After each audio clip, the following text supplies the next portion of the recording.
Hello everyone. So in this one short video, I'm going to cover current electricity. So first we'll go through the syllabus and I will cover all concepts, all derivations and all possible numericals that can be asked in your board exams. Now let us see the syllabus. So these are the topic that we have to focus. So first we have electric current, then how the free electrons are moving in a conductor, then the concept of drift velocity and what is mobility and what is the relation between the electric current and the drift velocity, and what is Ohm's law, its microscopic form and also its macroscopic form.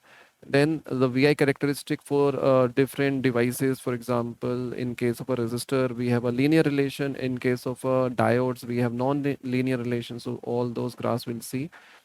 Then electrical energy and the power. So if you connect a conductor with a battery, then how the energy is being dissipated if the current flows through the conductor.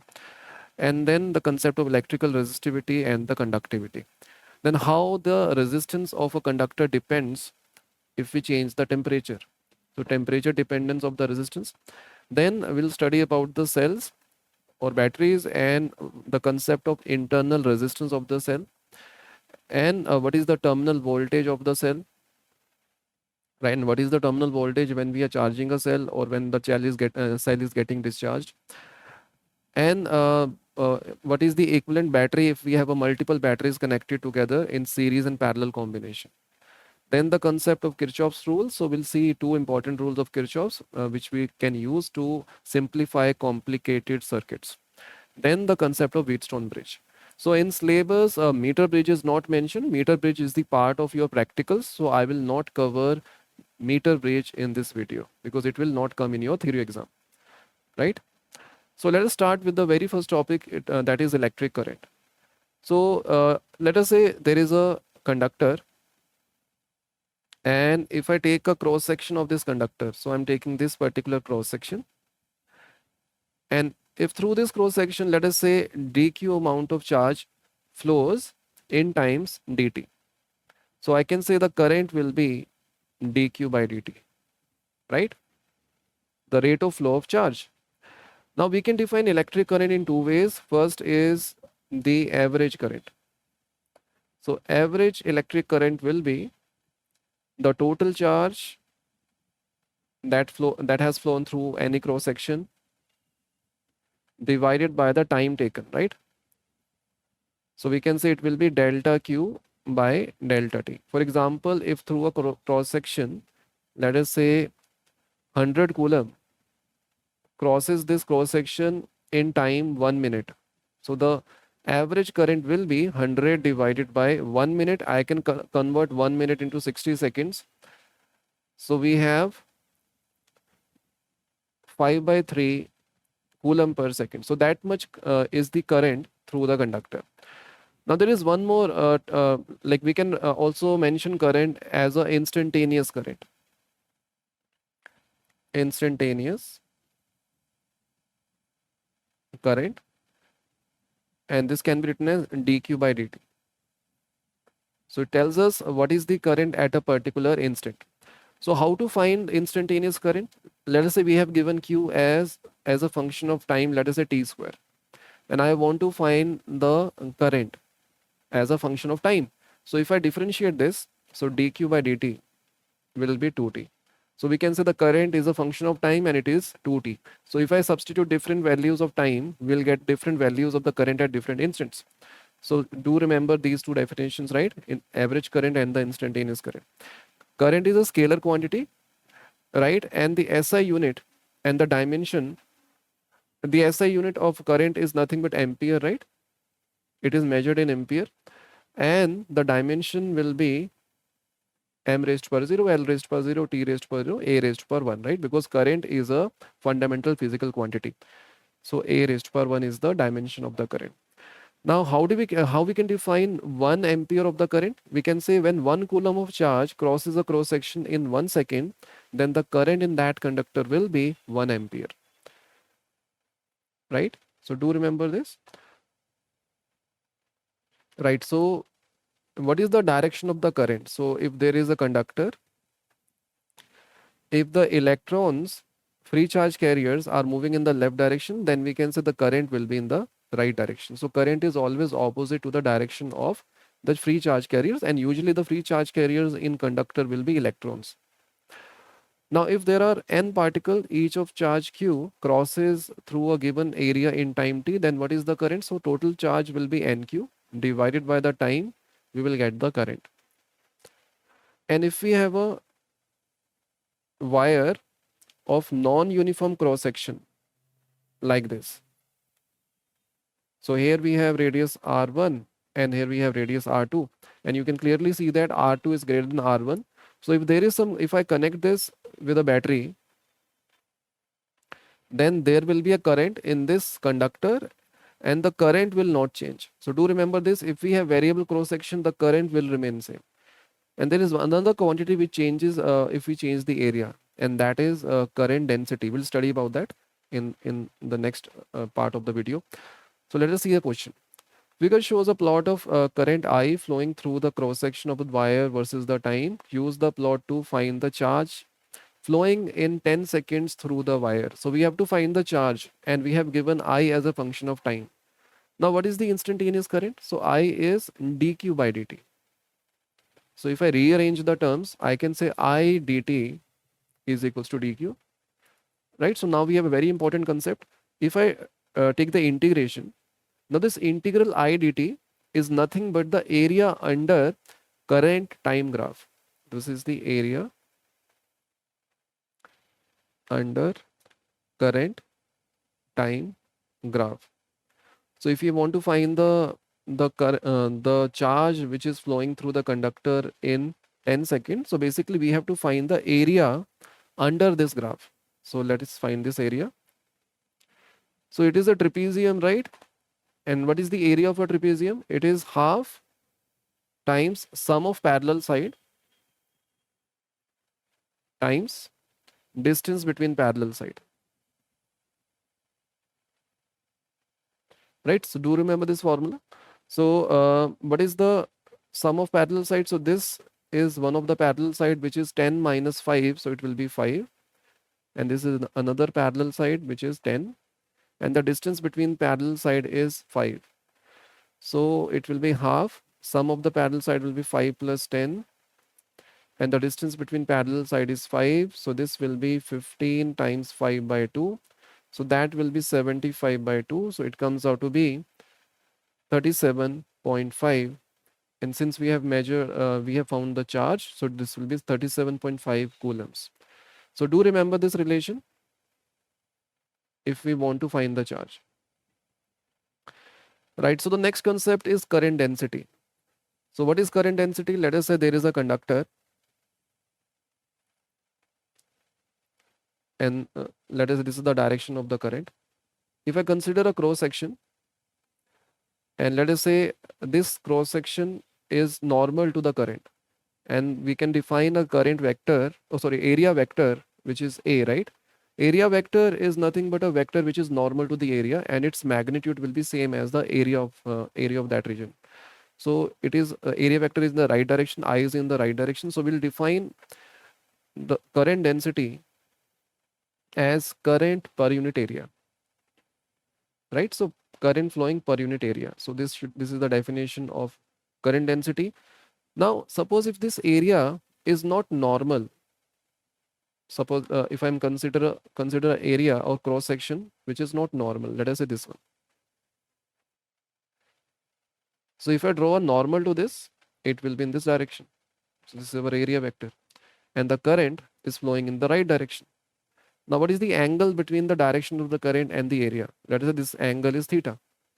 Now what is the component of the area vector which is in the direction of the current? So we can say it will be A cos theta. So in this case, A cos theta is the component of area which is along the current. So in this case, we can define current density as I upon A cos theta. And if I take A cos theta on the other side, we will get I equals to J A cos theta. And this quantity is nothing but the dot product of J vector and A vector. So here current density is a vector quantity. So this relation you can also remember.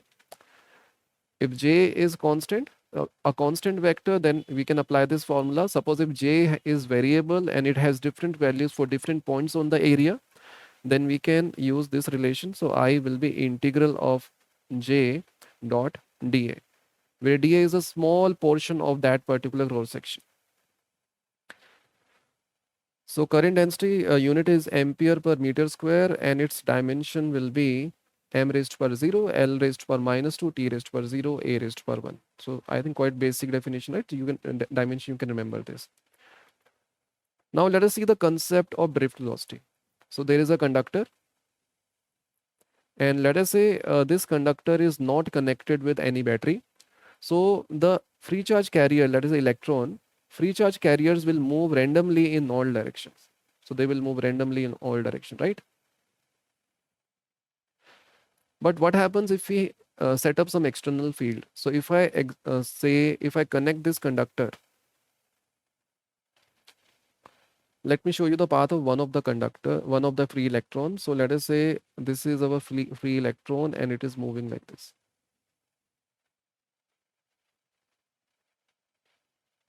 right? So from, let us say it has reached this position A. So you can imagine the free charge carriers, they are moving randomly. It is just like the gas molecules moving randomly in a closed vessel. So we can apply the same analogy here. Now, if I set up, say, an electric field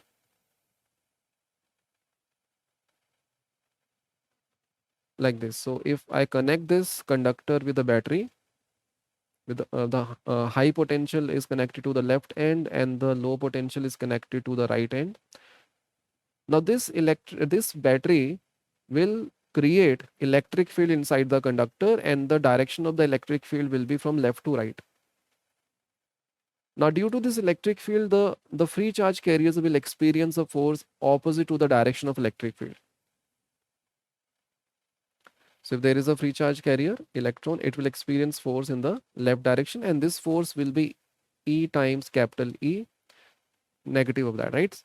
So it is opposite to the electric field. Now, if I show the path now, due to the presence of this electric field, then we can say it will be something like this. So I'm showing the path.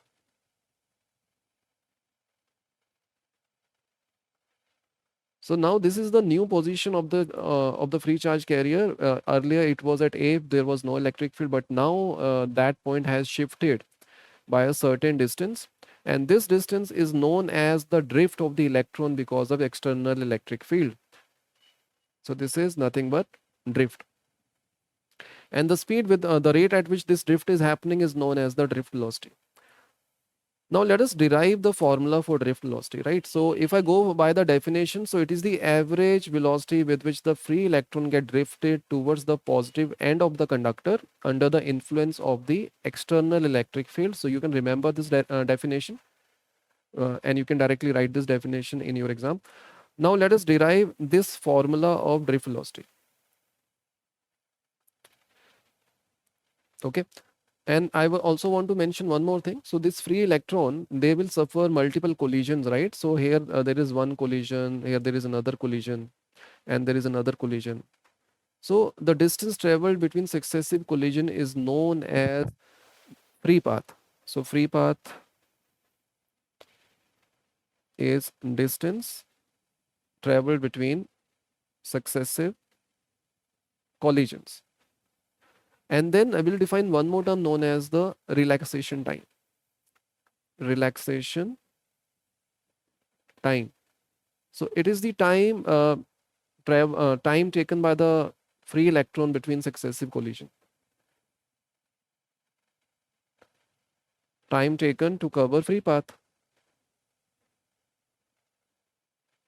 Right? So these free paths will be having different lengths. So if I take the average of that, I will get the mean free path. So we have mean free path, and mean free path is the average distance between successive collision. So average distance between successive collisions. And similarly, average relaxation time, right? Average or mean relaxation time,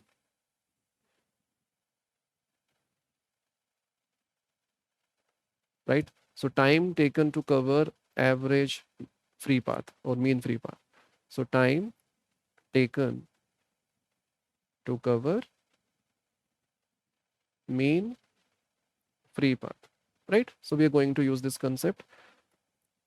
So let us say there are n free charge carriers, right? Let us say there are n electrons, and if this is our conductor, if I talk about the first electron, let us say this is the first electron, and it has a velocity, say u1, right? And let us say it suffers a collision at this particular point, and before the collision, the velocity acquired by this electron is, let us say, v1, right? So v1 is the velocity. So if I apply, and there is also electric field, right? So electric field is in the right direction, so there will be a force.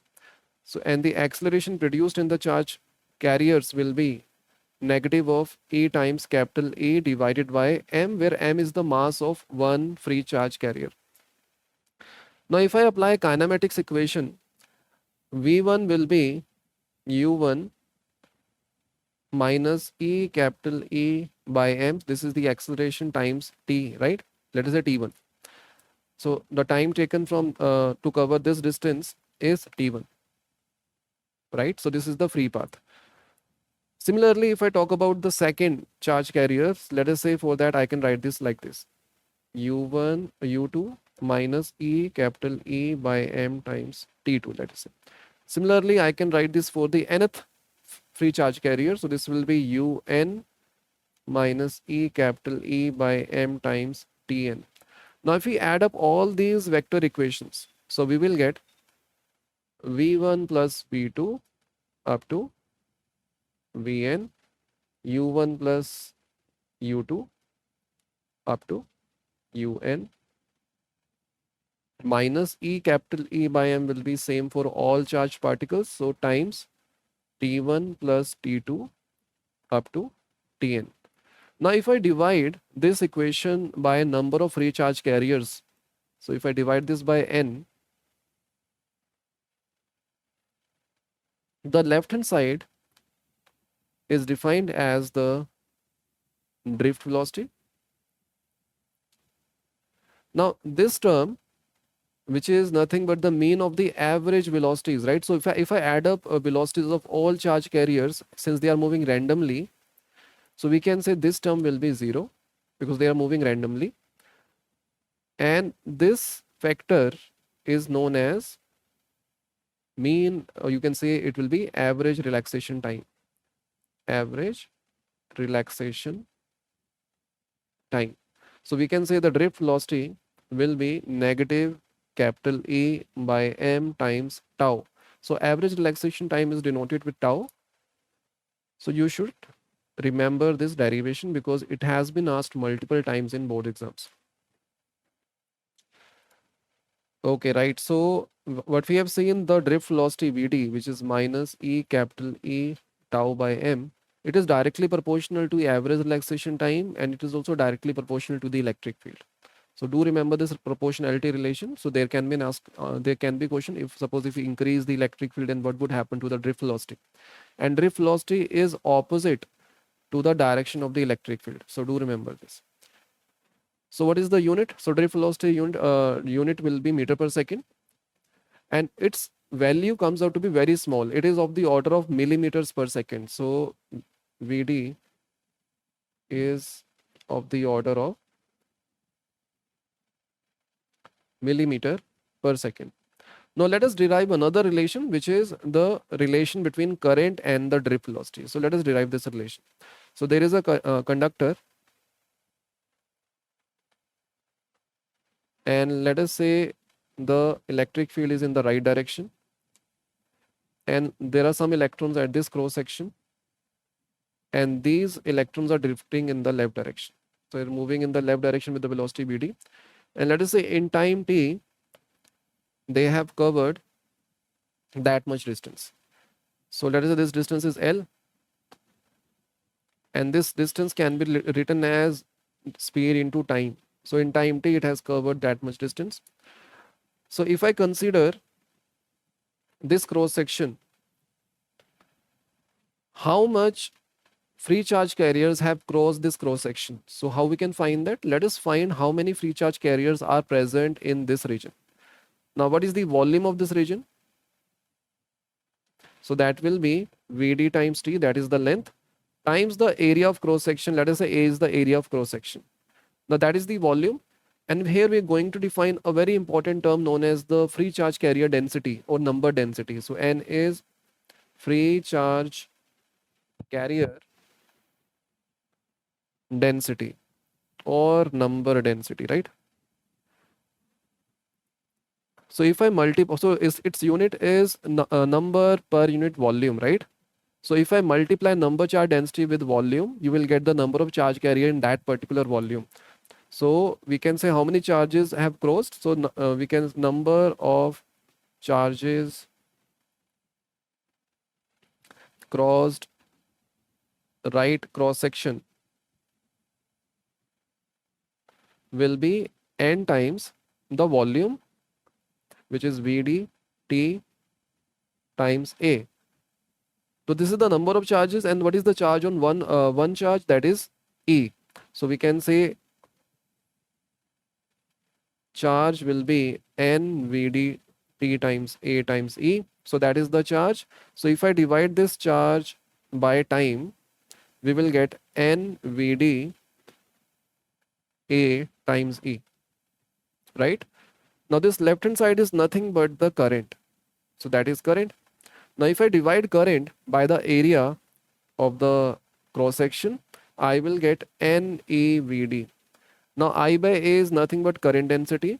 So now we have derived this relation. I is equals to NAEVD or J equals to NEVD. So if you look at this equation, it is a vector equation where J vector is along drift velocity, and which is quite logical, right? Because if electric field is in the right direction, electrons are drifting in the left direction. Okay, let me just check the direction. So J is in the direction of the current, right? So current has to be in this direction only, and there has to be a negative sign, right? It should be like this. Okay. If I write this in vector notation, but if you want to write this in magnitude, it will be J equals to NEVD, right? I hope it is clear, because J vector is in the direction of electric field. Electric field is in the right direction, so J vector is in the right direction, but the electrons are drifting opposite to the electric field. So we can say VD and J are anti-parallel to each other. So do remember this vector equation, and usually we have to use this equation in scalar form. So I hope this concept is clear to you. Right. So there is one more term which we define when the charge carriers are moving, is known as mobility. And mobility is defined as the magnitude of the drift velocity per unit electric field produced in that conductor. So magnitude of drift velocity per unit electric field. So it is denoted with mu. So Vd divided by E. And Vd we know it is E capital E tau by M divided by capital E. So this E will get eliminated. So we'll get E tau by M. So again, you can remember this relation. So this mobility depends upon the average relaxation time and the mass of the charge carrier. So if we have a heavy charge carrier, then its mobility will be less. If we have a lighter charge carrier, then its mobility will be more.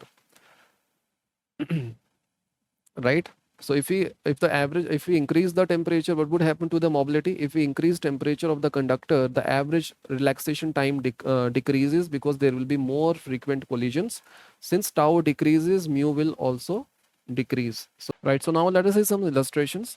So two conducting wire X and Y of same diameter but different material are joined in series across a battery. If the number density of electron in X is twice that of in Y, find the ratio of the drift velocity of the electron in the two wires. So we have given two wires with the same area of cross section. So they have same area of cross section. So this is wire X, this is wire Y. Let us say area of cross section is A, and we have connected this arrangement with the battery. So this is the direction of the current. Now, when we have two conductors or components in series, they have the same current. So if both have the same current I, and we have given the number density of electron in X is twice. So number density of electron in X is twice the number density of electron in Y. Find the ratio of drift velocity of electron in the two wires. So we know that the relation between drift velocity and current density is J is equals to NEVD, right? Where VD is the drift velocity. And we can say just J can be written as I by A, right? So we can say drift velocity will be I upon NEA. I is same for both the conductors. A is same for both the conductors. Even E is a constant, right? E is also a constant. So N, since N is changing, so we can say Vn should be constant, right? So we can say Vx Nx should be equals to Vy Ny. So Vx upon Vy will be Ny by Nx.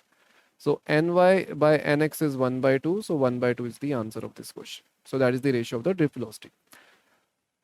Now let us see the next question. Estimate the average drift speed of the conduction electron in copper wire of cross-sectional area 10 raised to the minus 7 meter square, carrying carrying a current 1.5 ampere, assuming the density of the conduction electron to be 9 into 10 raised to the 28 per meter cube. So basically this is number density, right? N is 9 into 10 raised to the 28 per meter cube, and current is given as 1.5 ampere, and area is given as 10 raised to the minus 7 square meter.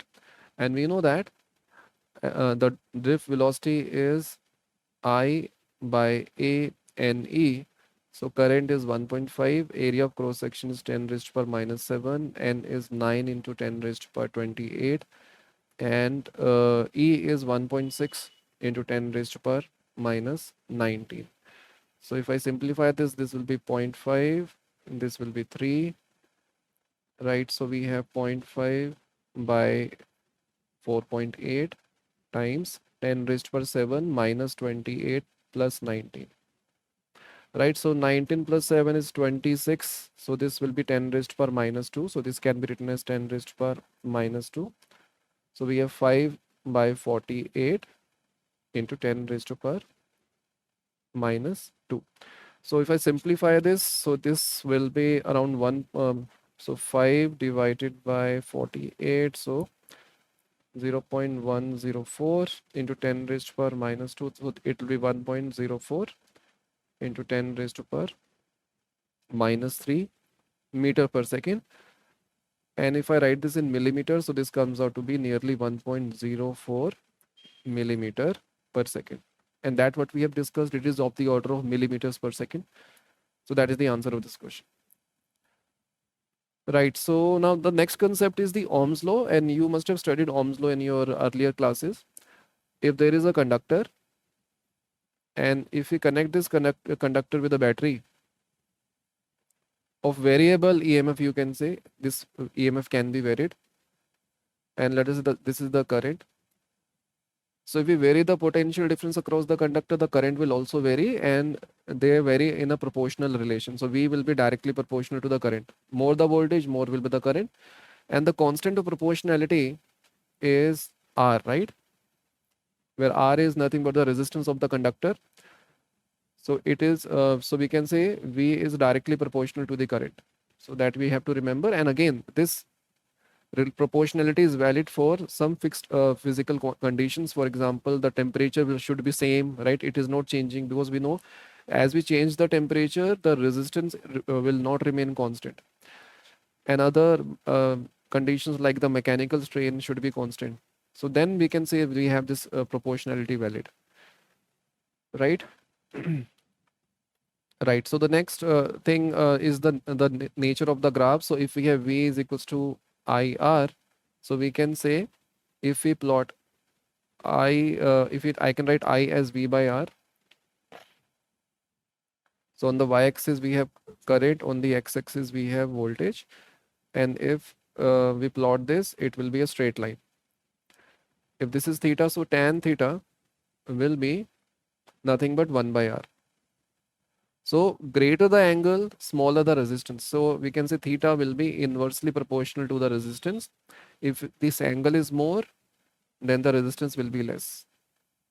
So we have to remember this. And but if the graph is like this, if we have v on the y-axis and I on the x-axis, if I take this as angle theta, so here the tan theta will be r.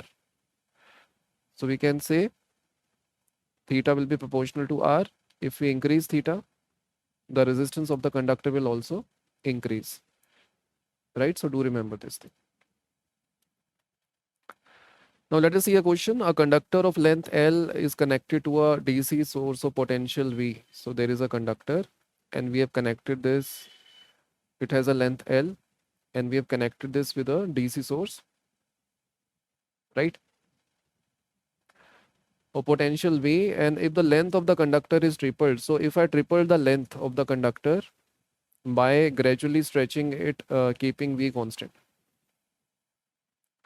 how will the drift speed of the electron and the resistance of the conductor be affected? Okay, right. So we haven't done that formula, right? So resistance and the relation between uh, resistance and the dimension of the conductor. So let us first do that. Let me just go to that relation. Yeah.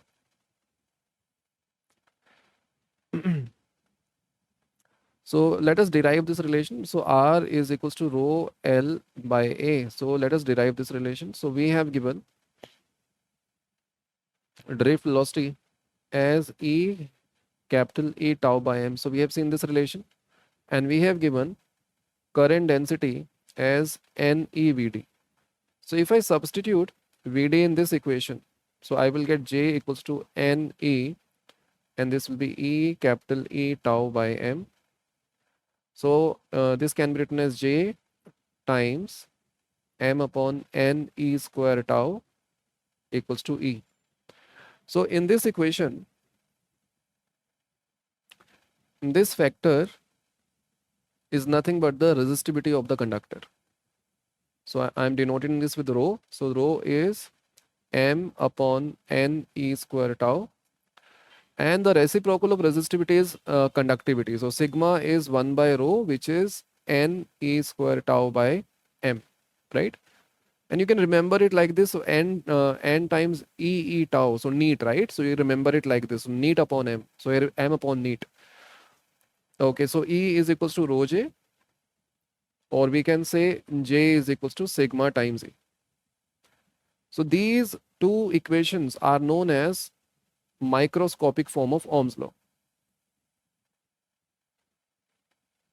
Form of Ohm's law. Now from this microscopic form, we can derive macroscopic form, that is V is equals to IR. Let us see. So J can be written as I by A, right? And we have times rho is equals to E, right? Now if there is a conductor and it has a potential, if we have connected a battery across its end, so V is the potential difference, and let us say the length of the conductor is L. So we have a conductor with a uniform cross section. So we can say the electric field will be V by L, that we have studied in electrostatics. So if I substitute E as V by L, so we will get this relation. So V is equals to I times rho L by A. Now we have derived the macroscopic form of Ohm's law, right? So here, this factor is nothing but the resistance.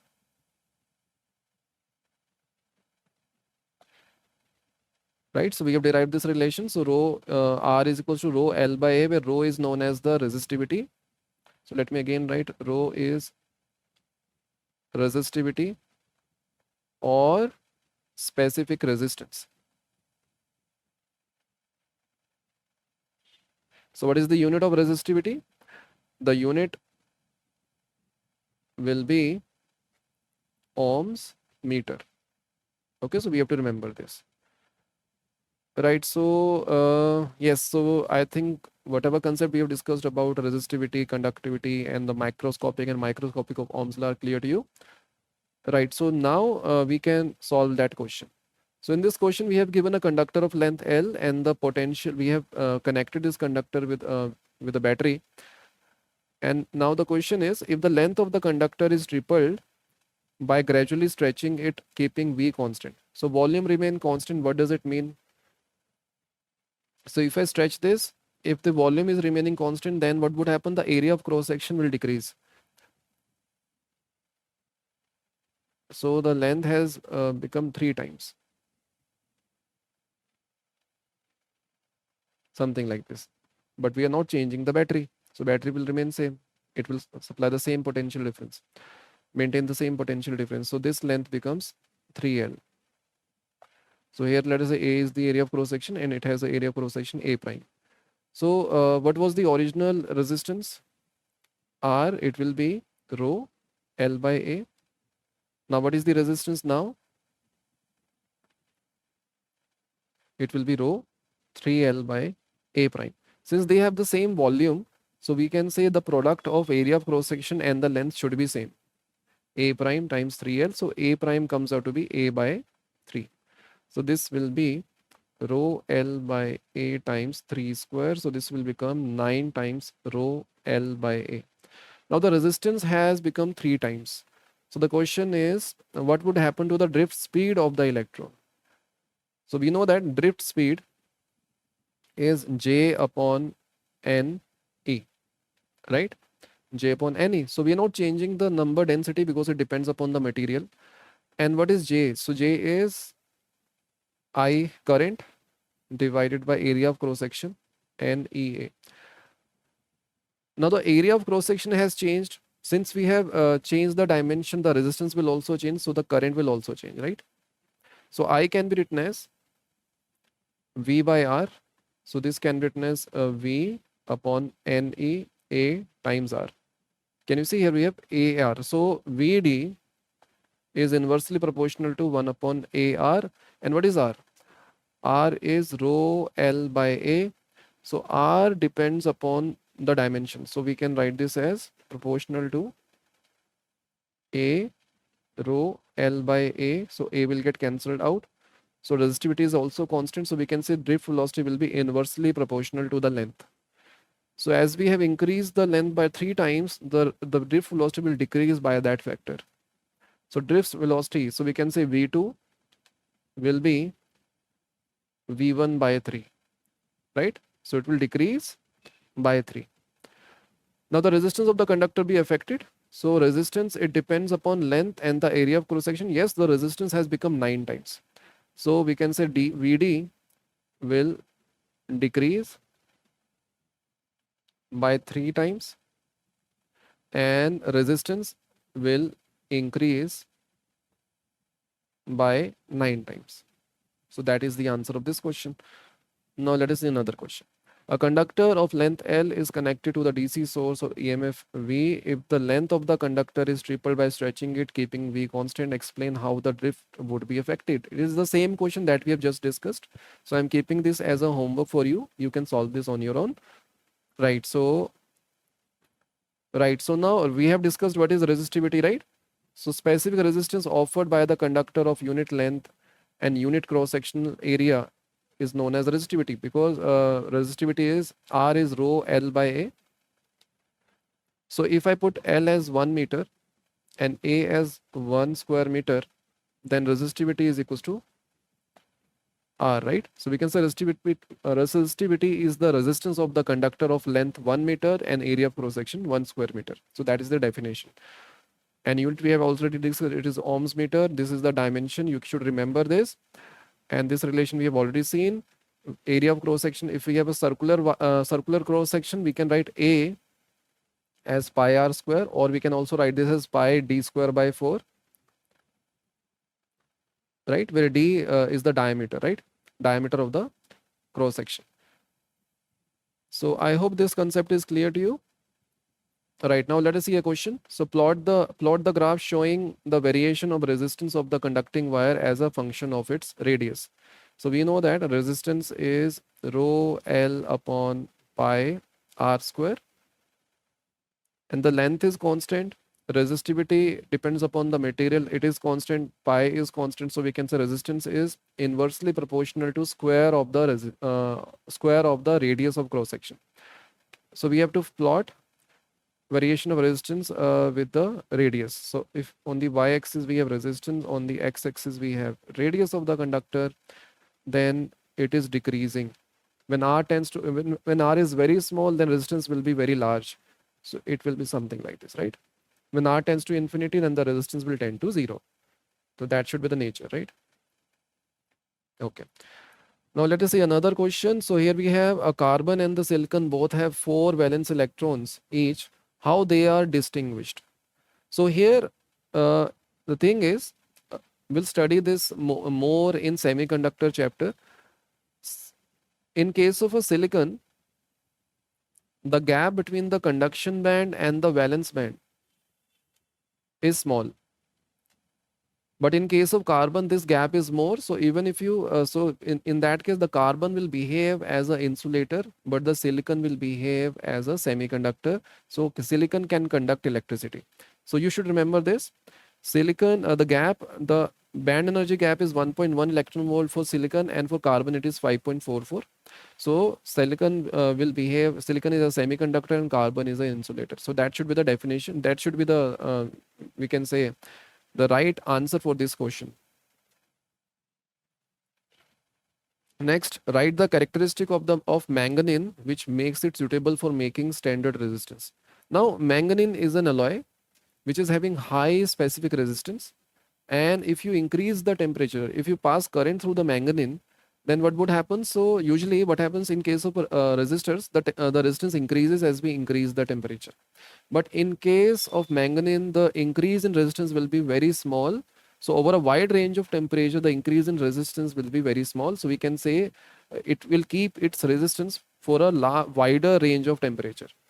So these are the properties. So first thing, it is having very low temperature coefficient, which is basically the resistance is increasing by a very small amount by increasing the temperature.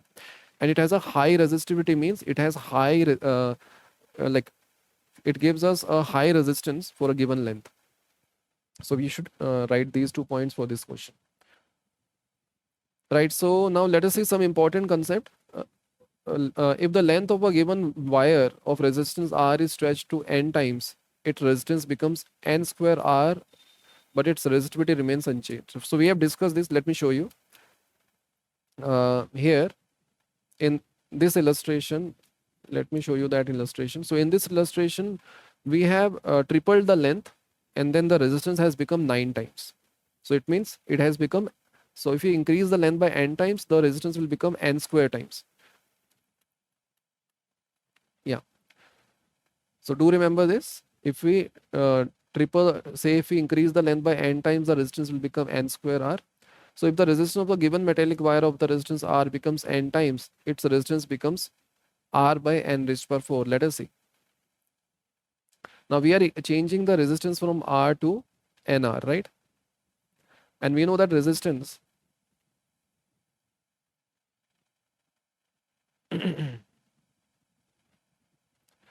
let us say R is the resistance, and we are increasing R to NR. So earlier resistance was rho L by pi R square.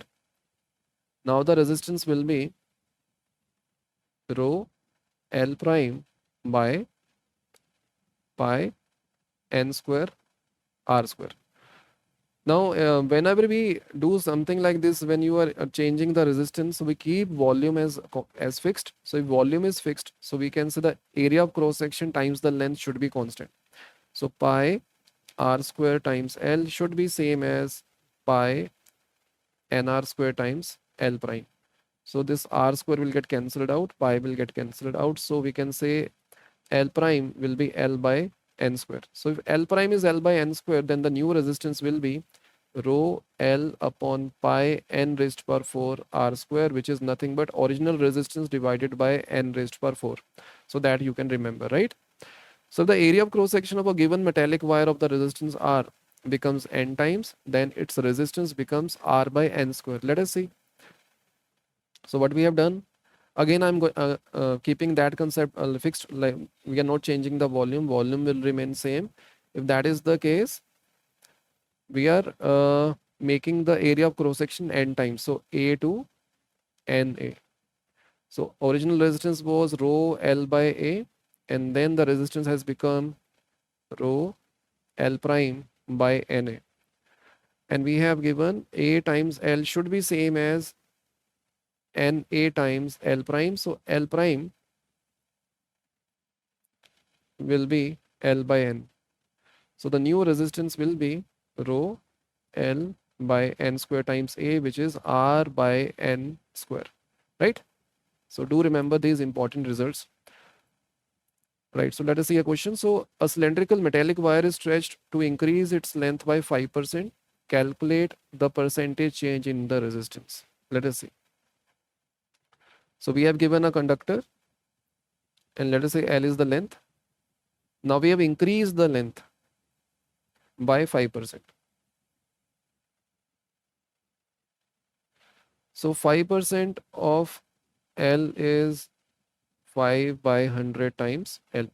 So the new length will be L plus 0.05 L, right? Which is 1.05 L. So that is the new length. Again, we'll since we are stretching it. So if you stretch it, the area of cross section will decrease. So to keep volume constant, so we can say A is the original area times the length. So that is the volume of the conductor. Then it is equals to new area times the length. So A prime will be A upon 1.05. So the new resistance will be rho L by A. So rho L will be 1.05 L, and area will be A by 1.05. So this will be rho L upon rho L by A times 1.05 square. Right? So, and this rho L by A is the original resistance. So I can write this as 1 plus 0.05 square. So can you see this 0.05 is very small in comparison to 1. So we can use binomial approximation. So if we have 1 plus x raised to power n, it can be written as 1 plus nx if x is very small in comparison to 1. So I can write 1 plus 0.05 raised to power 2 nearly equals to 1 plus 2 times 0.05, and this is nothing but 1 plus 0.1. So this becomes 1.1, right? So this becomes 1.1 times R. Now what is the percentage increase in the resistance? So percentage increase, percentage change in the resistance will be the change in resistance divided by the original resistance multiplied with 100. Now what is the change? The 1.1 R minus R. And what was the original resistance? R. Multiply this with 100. So this will become 1.1 minus 1 times 100. And this will be 0.1 times 100. So this will become 10%. Right? So 10% is the answer. Or you can remember, if the increase in the length is very small, for example 5%, 1%, 2%, then the increase in the resistance will be double of that. So the answer is 10%. Got it? Now we have used some approximation because the increase in length was small. But if the increase in length is not small, suppose if it is 30%, 40%, then you can't use binomial approximation, right? So in that case, this should be the resistance, right? So up to this point, you have to stop. That will be your final resistance. Okay, right. So now let us see, and the conductivity we have already discussed, right? What is conductivity? It is the reciprocal of the resistivity. And this relation we have already discussed. Okay, right. Now let us see what are ohmic devices and what are non-ohmic devices. In ohmic devices, if you connect an ohmic devices with a variable EMF source, then the current in that ohmic device will be directly proportional to the voltage applied. So we can say V will be directly proportional to I in case of ohmic devices, or you can say ohmic devices obeys Ohm's law. And what are non-ohmic devices which does not obey Ohm's law? For example, we have diodes, we have LEDs. In that we have non-linear relation. So in case of a diode, this is the relation. If this is the current and this is the voltage, so we have such kind of a relation, and that we will study in semiconductors. Right. So do remember the definition of ohmic and non-ohmic devices. So let me give you some example. So in the diodes, this is the diagram. This is the characteristic of V and I. So I is on the y-axis and V is on the x-axis. So this is the nature of VI graph. And in case of a gallium arsenide LED, can you see? First, we have up to this region, up to this voltage, we have a straight line. So what does it mean? Ohm's law is valid up to this voltage, right? But if you go beyond that, it is non-linear. At the highest point, what we can say, this di by dv is 0. What does it mean? So we know that delta v by delta I gives us the resistance. So this is 1 by r. So r tends to infinity. So r tends to infinity at this particular voltage. And if you look at this region, in this region, as voltage increases, current decreases, right? So we have negative value. So here the resistance will be negative. I hope it is clear to you. Now let us see a question. A graph showing the variation of the current versus the voltage for a material gallium arsenide is shown in the figure. Identify the region of negative resistance. We have already discussed. Now between D to E, as we increase voltage, current decreases. So delta I is negative and delta V is positive. So the resistance will be negative. So D to E. And where is Ohm's law valid? So Ohm's laws will be valid in a region where V and I are directly proportional to each other. So A to B, the graph is linear. So we can say A to B. Right? Right now, let us see what happens if we increase the temperature of the conductor. So if we increase, let us say on the y-axis we have resistance, on the x-axis we have temperature. Right? So let me take it as T. So T is a temperature here. If the temperature variation is not large, if we have a small range of temperature, then we can assume the increase in resistance to be marginal, right? A straight line, a linear graph. So we have a linear relation if range of temperature is small. And why it increases, let us understand. So we have seen the relation that resistivity is me square tau by, sorry, we have n in the numerator.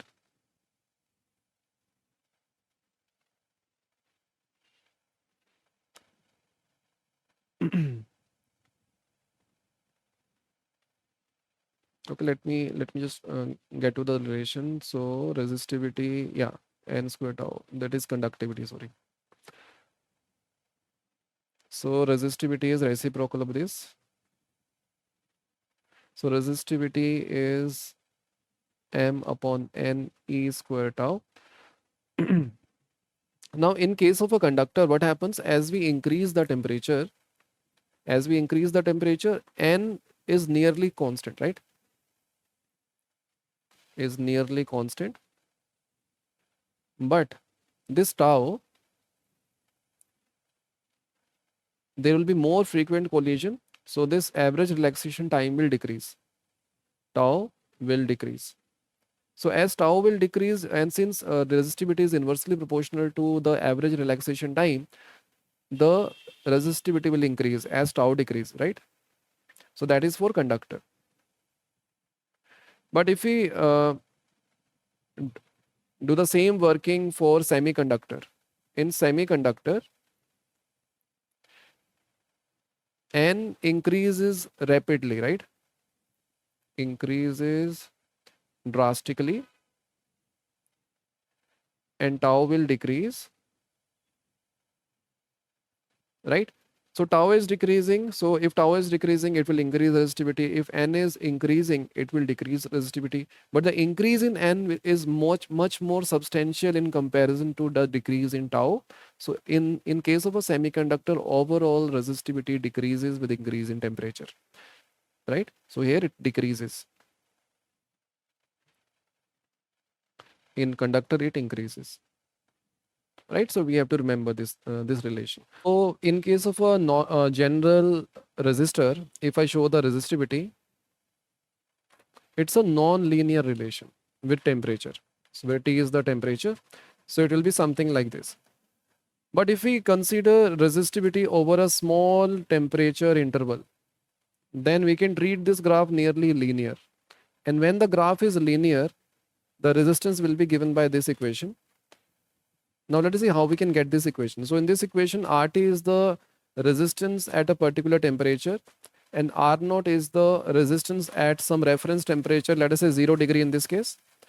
And alpha is known as the thermal coefficient of resistance and T is the change in temperature. So let us see. So the change in resistance is directly proportional to the increase in temperature. And this change in resistance is also directly proportional to the original value of the resistance. So in this case, it will be R naught. So if I club both this proportionality, then this delta R will be equals to R naught times T times the constant of proportionality, which will be alpha. Now this alpha is thermal coefficient of resistance. And this delta R can be written as RT minus R naught equals to R naught times alpha T. So RT comes out to be R naught times 1 plus alpha T. Got it? So from here we can find the resistance at some new temperature. So do remember this, and we can apply this relation if the resistance is increasing linearly with temperature. Only then we can apply this.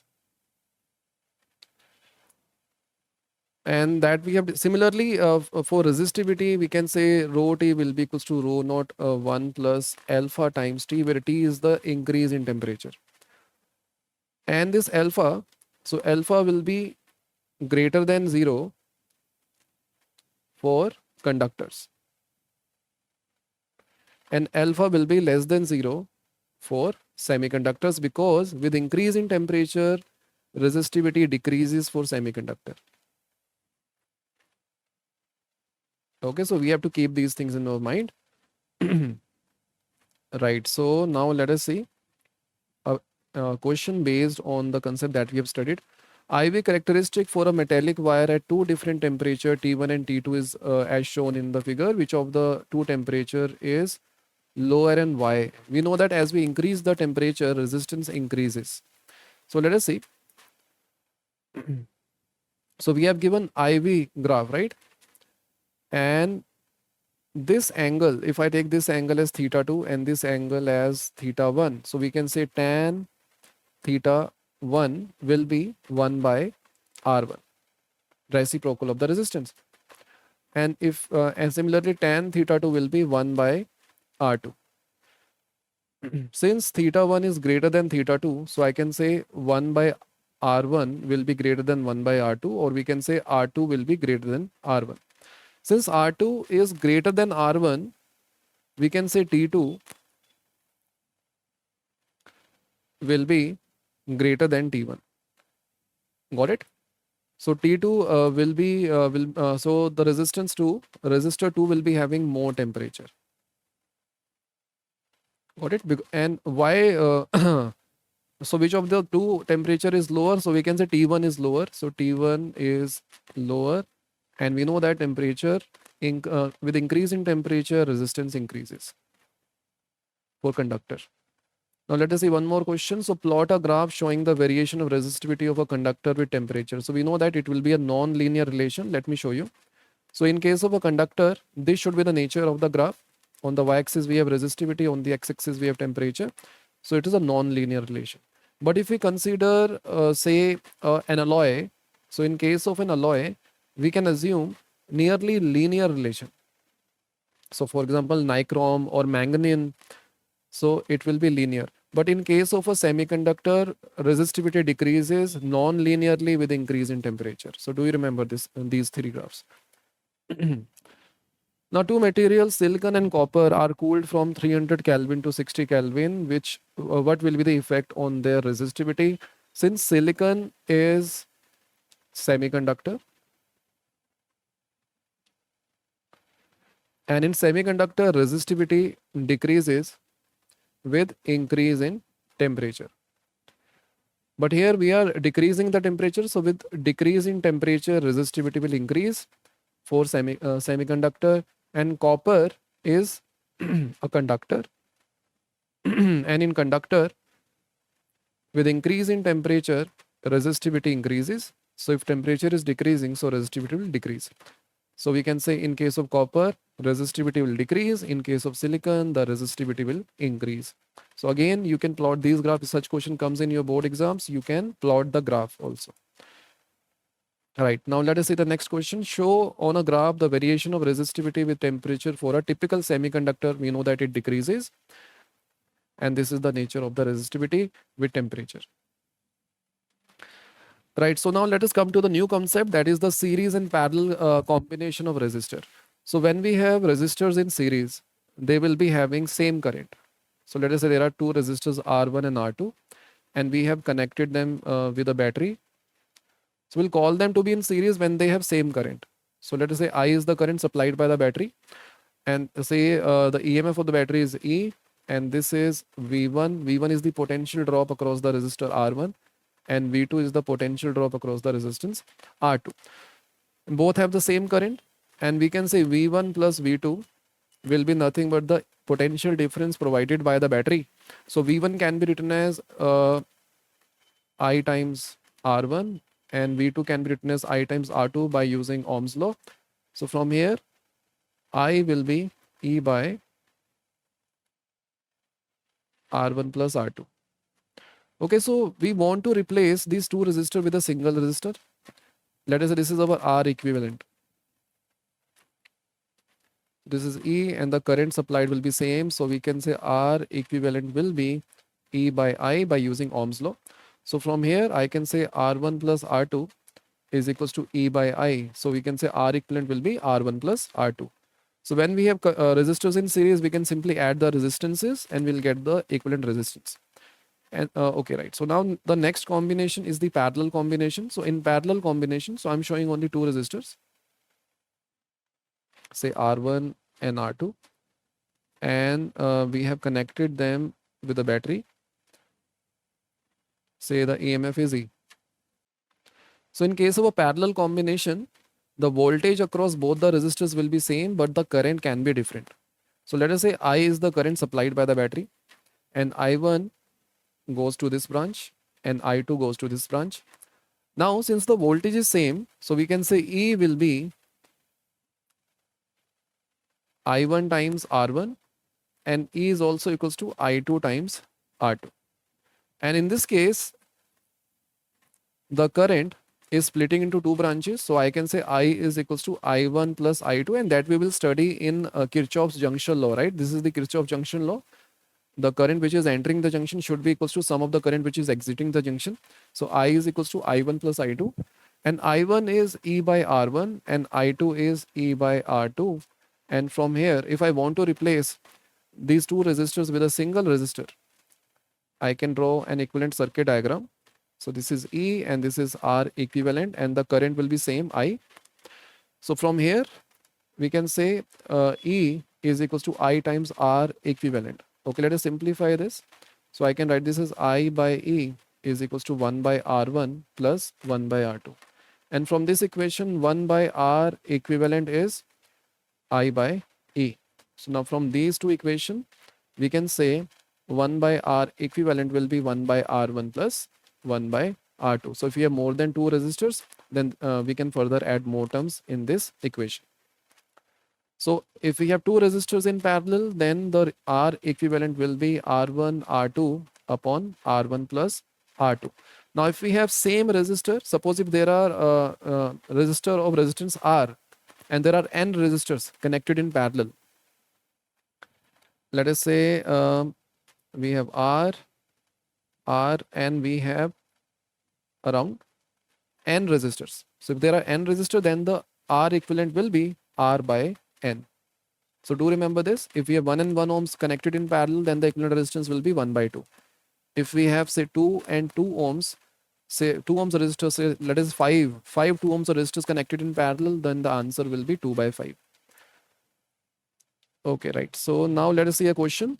A metal rod of square cross-sectional area A having the length L has current I flowing through it when a potential difference of volt is applied across its end. So we have applied V voltage that is given in the that is also shown in the diagram. Now the rod is cut parallel to its length into two identical parts, identical pieces, and joined as shown in the figure. Okay, so but what we are doing, we are cutting it like this along the length of the rod, and then we have joined them into series.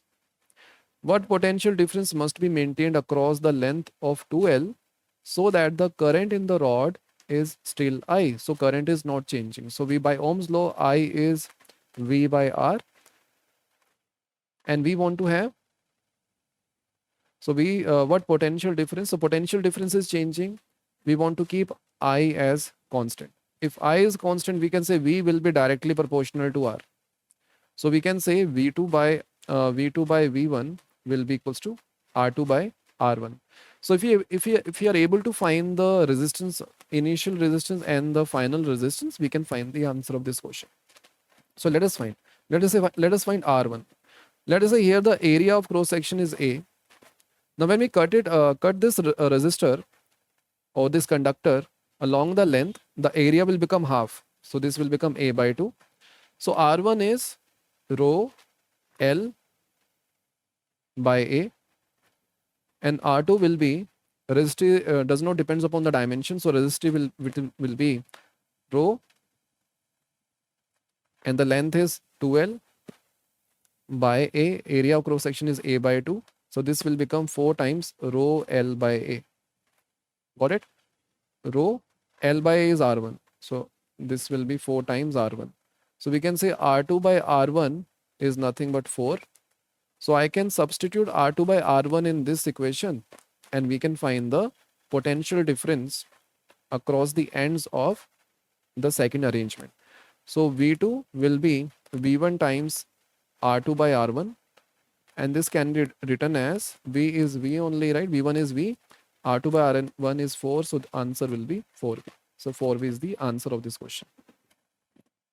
Right, so now let us see another question. So two metallic wires of same material have the same length, but the cross-sectional area is in 1:2. So area of cross-section is different, but the lengths are same. They are connected first in series and in parallel, and compare the drift velocities of electron in two wires in both the cases 1 and 2. So let us see the first case. So in the first case, we are connecting them in series. So this is our first conductor, and this is the second conductor. Both the conductors have same length. Let us say the length is L, and the area of cross section, if this is A, then this area of cross section is 2A. So that is given in the question. And if we connect this arrangement with a battery, let us say V is the EMF of the battery. So the current, we know that the current is same when two conductors are connected in series. So current will be same, there will be no change in the current. So the drift velocity, so this is our wire number 1 and this is 2. So we can say V1 will be J upon NE. And what is J? J is I divided by area of cross section. A and E. Since both the wires, wires are of same material, the number density of free charge carriers will not change. So here N is fixed, E is fixed, current is fixed, current is same, right, in both the conductors. And area, here we have A, right? Similarly, we can find V2. V2 is the drift velocity in the second wire. So that will be I divided by area, that will be 2A times N times E, right? So can you see this is basically V1 by 2, right? So we can say V1 by V2 will be 2:1. So that is the case of series connection. Now if we have parallel connection, so this is first conductor or first wire and this is the second wire,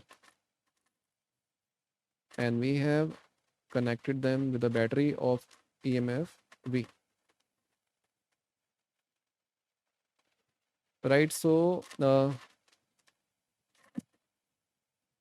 If you want to find the current, let us say in this conductor the current is I1, in this the current is I2. Now what is the resistance? So it will be rho L by A. So here the resistance will be rho L by 2A, right? And this is V. So we can say I1 will be V by rho L by A, and I2 will be V by rho L by 2A. So again, I2 is 2 times I1, right? So I2 is 2 times I1. So V1 is the drift velocity in first wire. So it will be I1 by A and E, and V2 will be I2 by 2A and E. So we can say V1 by V2 will be I1 by I2 by 2, right? From here, 2 times I1 by I2, and I1 by I2 is equals to 1 by 2. So this will become 2 times 1 by 2. So it comes out to be 1. So in second case, when they are connected in parallel, there will be no change in the drift velocity. In both the wire, the drift velocity will remain same. So that is the answer of this question. Now let us see another question. A wire of resistance 8R is bent in the form of a circle. What is the effective resistance between the ends of the diameter? So there is a wire, and this wire has a resistance 8R. And for a uniform wire, resistance is directly proportional to the length. So if this, so we can say this is half of the wire, right? So its resistance will be 4R, and this is another half, and its resistance will be 4R. So we can draw an equivalent circuit diagram. So it will be something like this. So there are two resistors, identical resistors. So this is 4R and this is 4R, and they are connected in parallel. So if they are connected in parallel, then we can say the equivalent resistance will be 4R by 2. So this comes out to be 2R. So 2R is the answer of this question. Now let us say this question. So two identical slabs of a given metal are joined together in two different ways as shown in the figure. What is the ratio of resistance of these two combinations? So what is the resistance? So let us say this area is A and length is given, right? So this total length will be 2L. Similarly, this is A, this is A. So I can say the combined area will be 2A, and this length is A. So here the effective resistance for first case will be rho 2L by A, and the effective resistance for the second combination will be rho L by 2A. So this is L, sorry. Right, so we have to find the ratio. So I can say R1 by R2 will be, if you divide, right? So let me call this 1 and this is 2. So it will be 4, right? 4:1 is the answer. Now let's see this question. Given the resistance is 1, 2 and 3 ohms, how will you combine them to get an equivalent resistance of 11 by 3 ohms? Right, 11 by 3 and 11 by 5. Let us see. So if we connect them in series, we'll get 6. If we connect them in parallel, then what we'll get? So we'll get 1 by 1 plus 1 by 2 plus 1 by 3. So that will be 6 will be the LCM. So 6 plus 3 plus 2. So that will be 11 by 6. So it will be 6 by 11 when they are connected in parallel. So it means we have to connect them in some other way. So let us connect. Let us connect 2 and 3 in parallel and connect that combination in series with 1.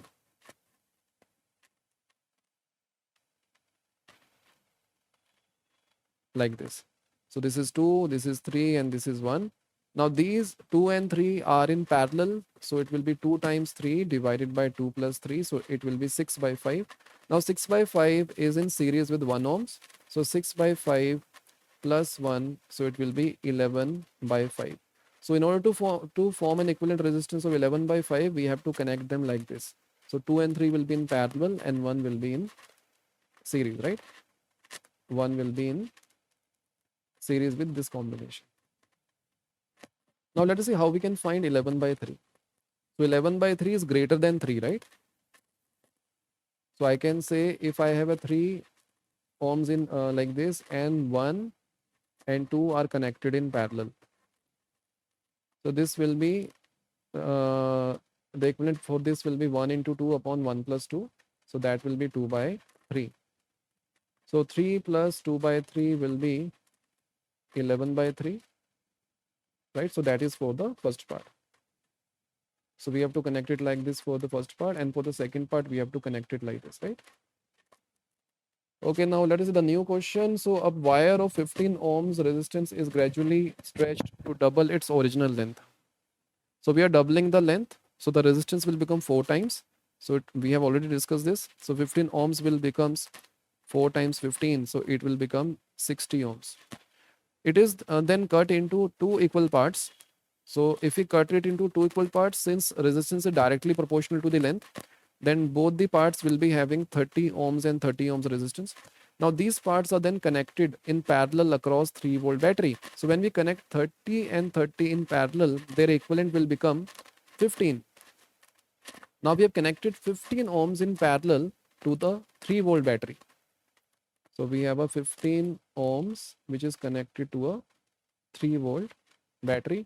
Now we have to find the current. So by Ohm's law, current will be V by R. So V is 3, R is 15. R is 15. Yes, so it will be 1 by 5. So the answer will be 0.2 ampere. So that's the answer of this question. Right. So now let us see what is a cell, what is EMF, and what is the internal resistance of a cell. So first let us see what is cell. So cell is a device which convert chemical energy into electrical energy, and it can maintain the flow of charge in the circuit, or you can say it can maintain a constant potential difference across a device. And what is EMF? EMF is electromotive force of the cell.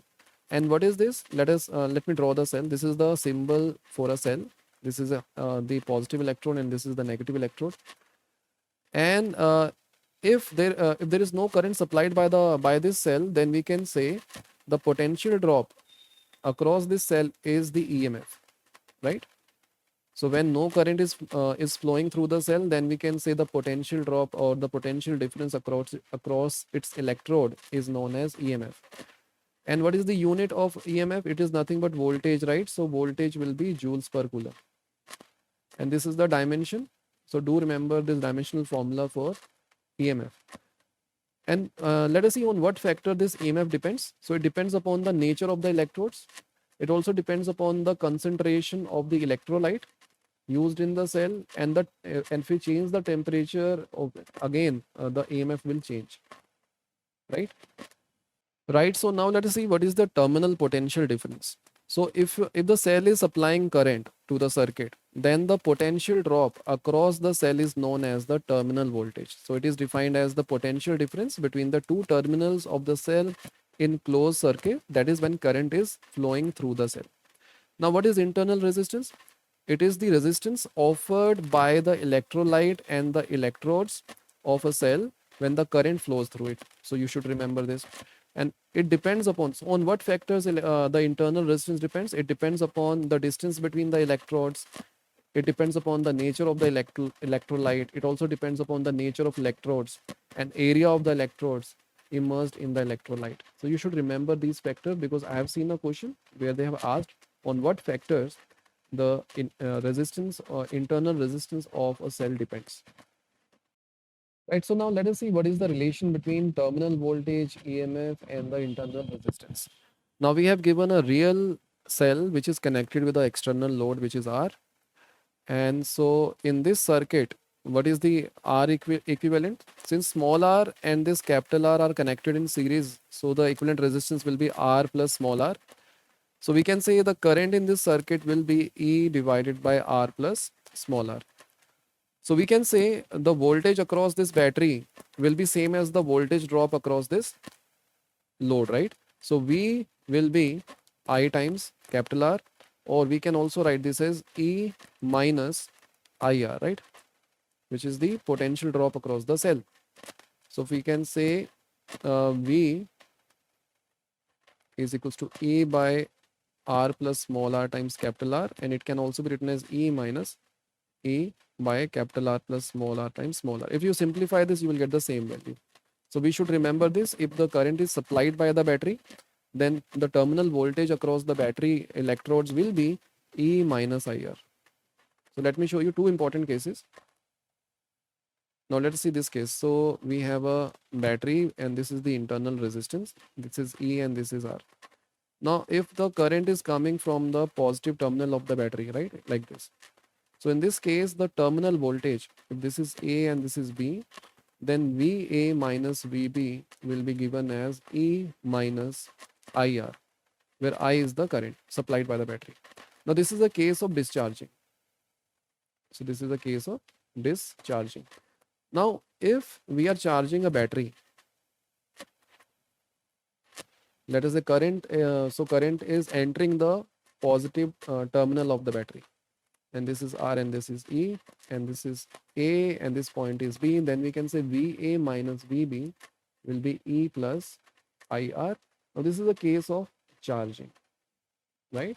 So you should remember this, and VA minus VB, and both these are terminal voltage of the cell.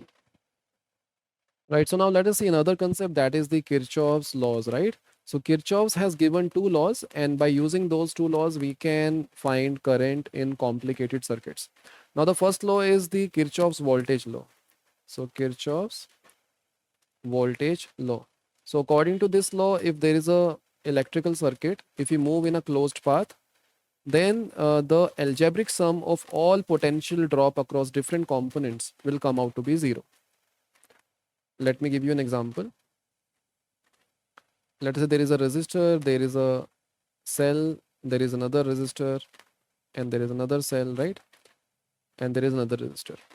So we can say, let us say across this the potential drop is V1, across this it is V2, and across this is V3, and across this it is V4, and across this it is V5. So if I move, say, from A in a clockwise direction, and I'll again come back to A, then we can say V1 plus V2 plus V3 plus V4 plus V5 is 0. So that is Kirchhoff's voltage law. Now let us see how we can apply that. So let me give you a circuit. So we have given a resistor, there is a battery, and there is another resistor, and there is a battery with a resistor. So let us say this is 10 volts, this is say 5 volts, and this is 2 ohms, this is 1 ohm, and this is say 2 ohms, right? So that is given to us. Now we want to find what is the circuit, what is the current in this circuit. So if I apply Kirchhoff's voltage law, so first you have to remember, if there is a resistor and this is the direction of the current. So if you move in the direction of the current across the resistor, there is a decrease in potential. So if this point is A and this point is B, the potential of A will be greater than potential of B. So VA minus VB will be given as I times R. So that you should remember, if you go in the direction of the current across the resistor, there is a decrease in potential. And if we have a battery, a real battery, so this is positive and this is negative. So if I go from the high potential to the low potential, there is a decrease in potential. So if this is A and this is B, so I can say VA will be greater than VB. If the EMF is E, then VA minus VB will be nothing but E. Right? So this concept we have to remember. So now I am moving from point A in the clockwise direction. Now first what I can do, I can assume some current. So let us assume there is a current I in the clockwise direction. So if I'm going across this resistor in the direction of the current, so there will be a decrease in potential. So I will write a negative sign. So negative sign I times 1, IR, right? So that is the decrease. Now if I go from the high potential to the low potential across this 5 volt battery, so it will be negative. Again, there will be a decrease in potential. Now I'm going in the direction of the current across 2 ohms resistor. So it will be again decrease in potential. So minus I times 2. Now I'm going across this 2 ohms resistor in the direction of the current. So again, there will be a decrease in potential, I times 2. And now I'm going from negative to the positive terminal. So again, now there will be an increase in potential. So plus 10. And where we have reached? We have reached the same the starting point. So it should be equals to 0. So if what I have done, I have done the algebraic sum of all potential differences along that loop, and it comes out to be 0. So if it is 0, Then if I club like terms, so we have minus 5i and this will be plus 5, should be 0, and I will be minus 5 by minus 5, though it comes out to be 1 ampere. So like this we can apply Kirchhoff's voltage law. Now let us see the second law, which is Kirchhoff's junction law, right?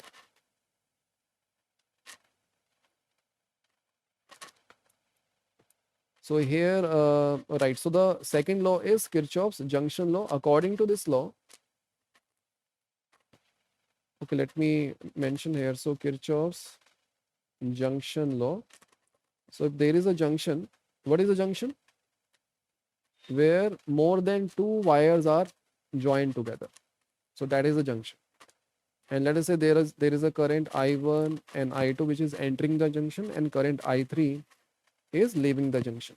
So according to Kirchhoff junction law, sum of the current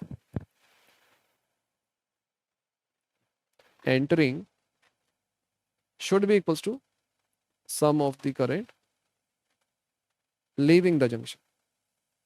So in this case, I1 plus I2 should be equals to I3. So you should remember this law also.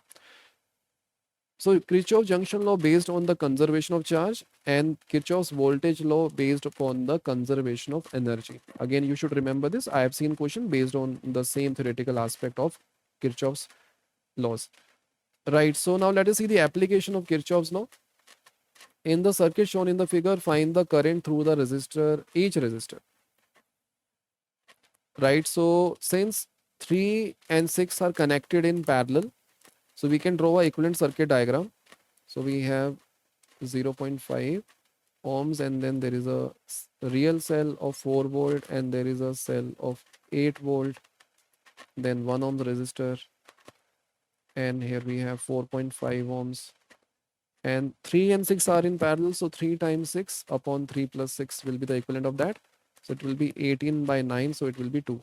So there is a 2 ohms here. Now we can apply Kirchhoff's voltage law. So I'm assuming a current in the anti-clockwise direction. Let us say I is the current in the anti-clockwise direction. So let us move in the anti-clockwise direction. So I'm starting from this point. So we are going in this direction. So we can say it will be minus 4.5 times I. Now we are moving in the direction of the current. So it is minus 2 times I. Now we are going in the direction of current, again minus 1 times I. Now from negative to positive, plus 8. Now from positive to negative, minus 4. And again in the direction of the current, minus I times 0.5 equals to 0. Now we should club the like terms together. So minus I is equals to times 4.5 plus 2 plus 1 plus 0.5, and then we have 8 minus 4, that will be plus 4. So this comes out to be 5, 6, 7, 8. So minus 8I is equals to minus 4. So I comes out to be 0.5. So 0.5 ampere. So it means in 4.5, the 4.5, 0.5, 1 ohm, in all these resistors, the current is 0.5 ampere. Now this 0.5 ampere will split in these two branches. Since both the resistors are connected in parallel, so the branch with the less resistance will get more current, right? Because they have the same potential. If potential is same, if V is same, then current will be inversely proportional to the resistance.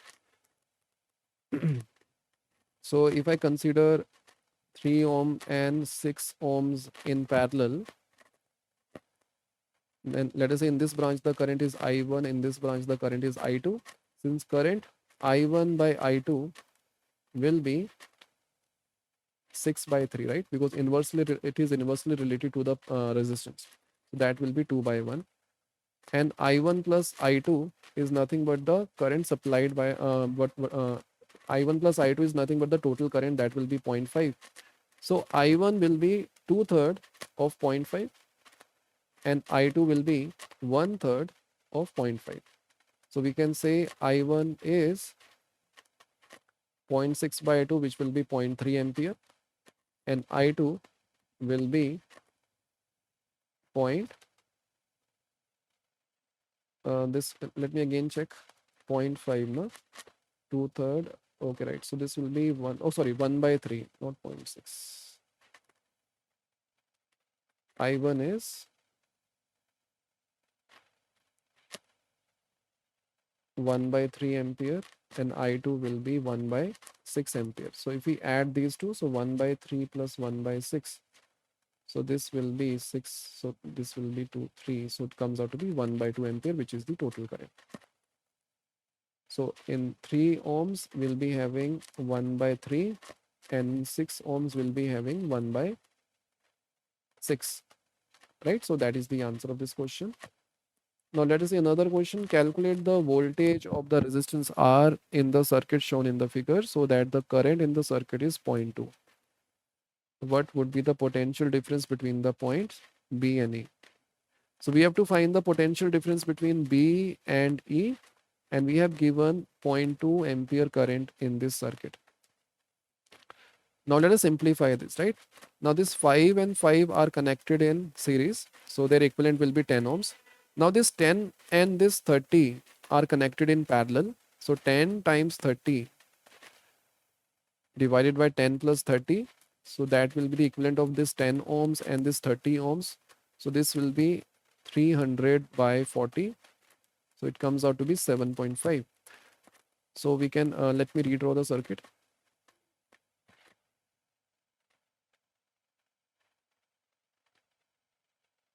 So this is given to us, and here we have 7.5 and this is 15. Now 7.5 and 15 are connected in parallel. So this point is B and this is E. And this 7.5 is nothing but 15 by 2. So we can say 2 by 15 plus 1 by 15 will be 1 by R equivalent for these two resistors. So this will be 3 by 15. So that will be 1 by 5. So we can say R equivalent will be 5 ohms. So let me again redraw this circuit.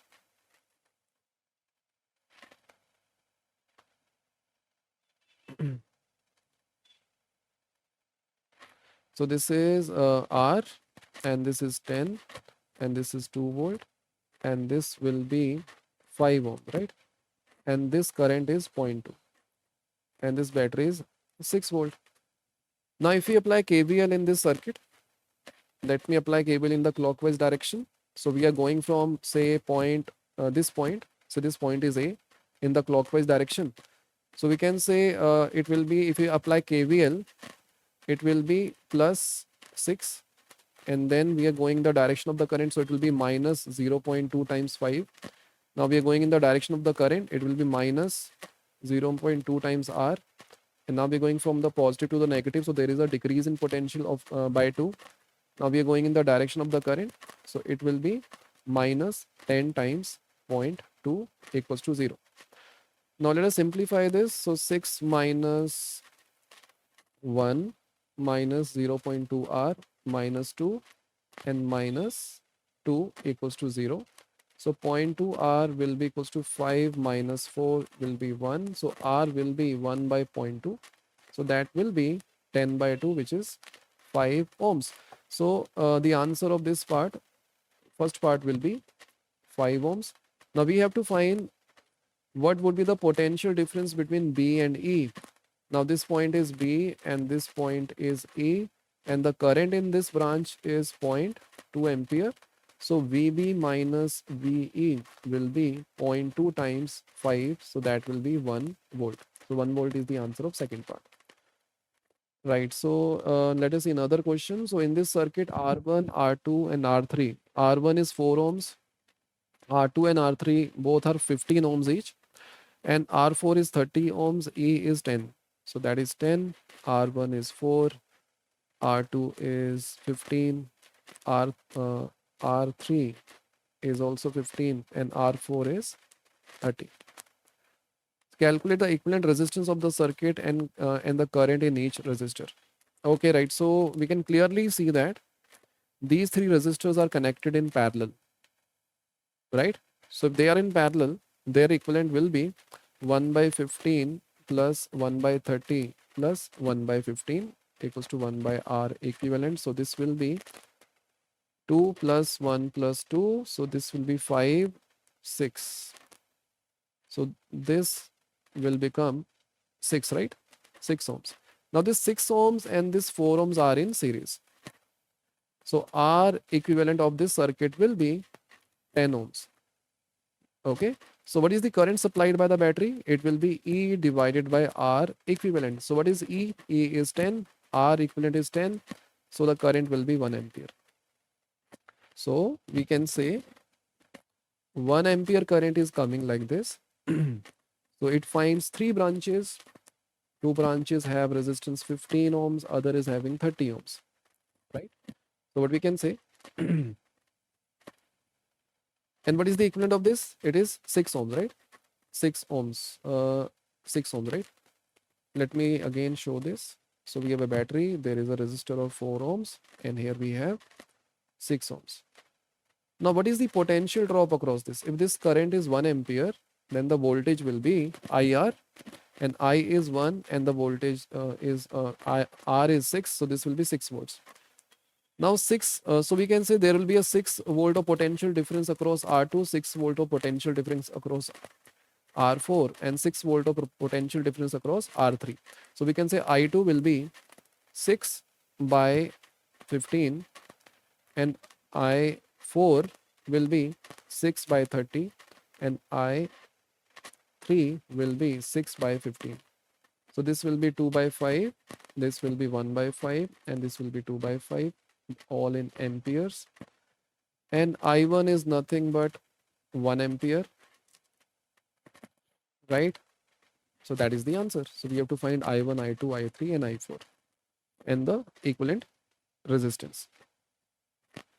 Right, now let us see another question. A network of resistors is connected to a 16 volt battery of internal resistance 1 ohms as shown in the figure. Compute the equivalent resistance of the network. Now these 4 and 4 are connected in parallel. These 12 and 6 are connected in parallel. So this will become 2 ohms and this will become 12 times 6 upon 12 plus 6, which is nothing but 2. 12 times 6, right? So it not let me just check. It will be 72 divided by 18. Sorry, it will be 4. So that will be 4. Now this 4 ohms, this 2 ohms and 1 ohms are connected in series. So 4 plus 1 plus 2. So it will be 7. And this 1 plus 1 will be 8. So we can say it will be 8 ohms. So what is the current supplied by the battery? It will be 16 divided by 8. So it will be 2 ampere. Now obtain the voltage drop across AB. So the resistance of between AB is 2 ohms, right? And the current supplied by the battery is 2 ampere. So we can say VAB will be 2 times 2. So that will be 4 volts. Now across CD, equivalent resistance will be 4 times the current, that is 2 ampere. So this will be 8 volt. Right? Right. Now let us see this question. A 100 volt battery is connected to an electric network as shown. If the power consumed in 2 ohms resistor is 200 watt, determine the power dissipated in 5 ohms resistor.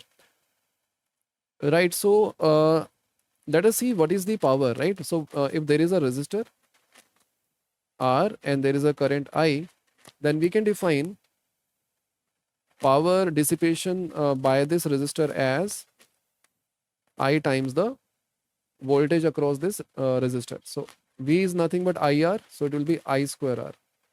And we can also write this as V square by R, and we can also write this as I times V. So these are the 3 formulas for power dissipation in a resistor. So you should remember these 3 formulas. Now we are going to use the same concept in this question. If the power consumed in 2 ohms resistor is 200 watt, in this 2 ohms is 200 watt. So we can find the current in this 2 ohms resistor. So power is 200 and we can say it will be I square R, and R is 2. So I square will be 100. So I comes out to be 10.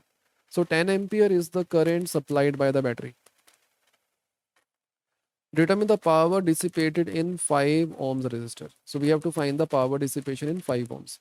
Okay, right. So let us find the equivalent resistance.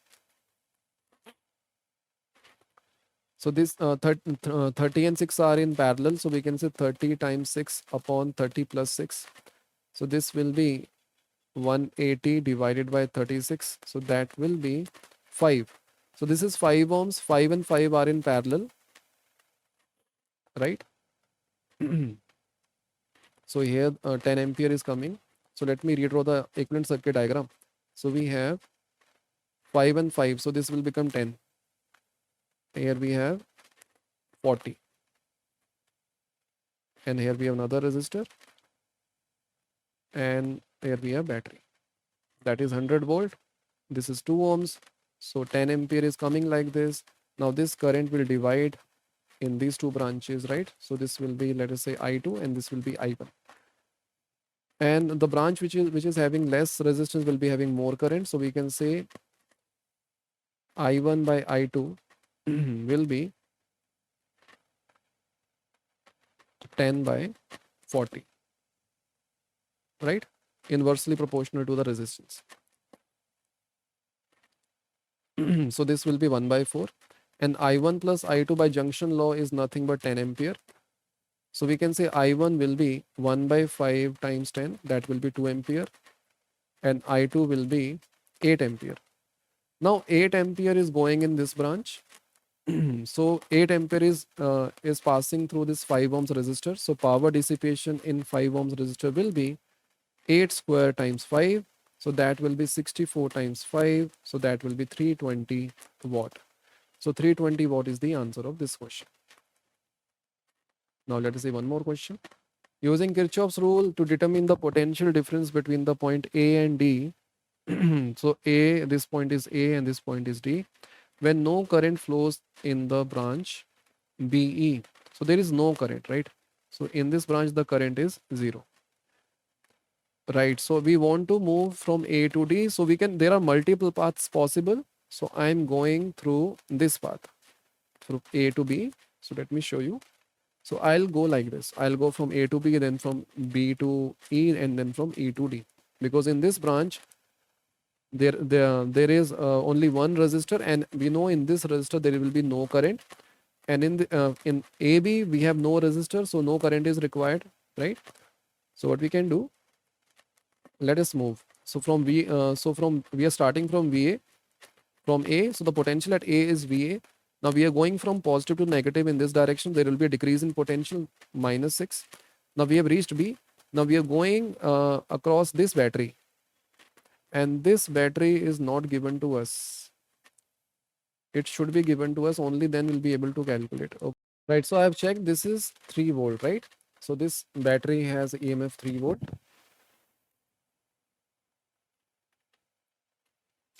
Okay, so I have checked, this battery is having EMF 3 volt.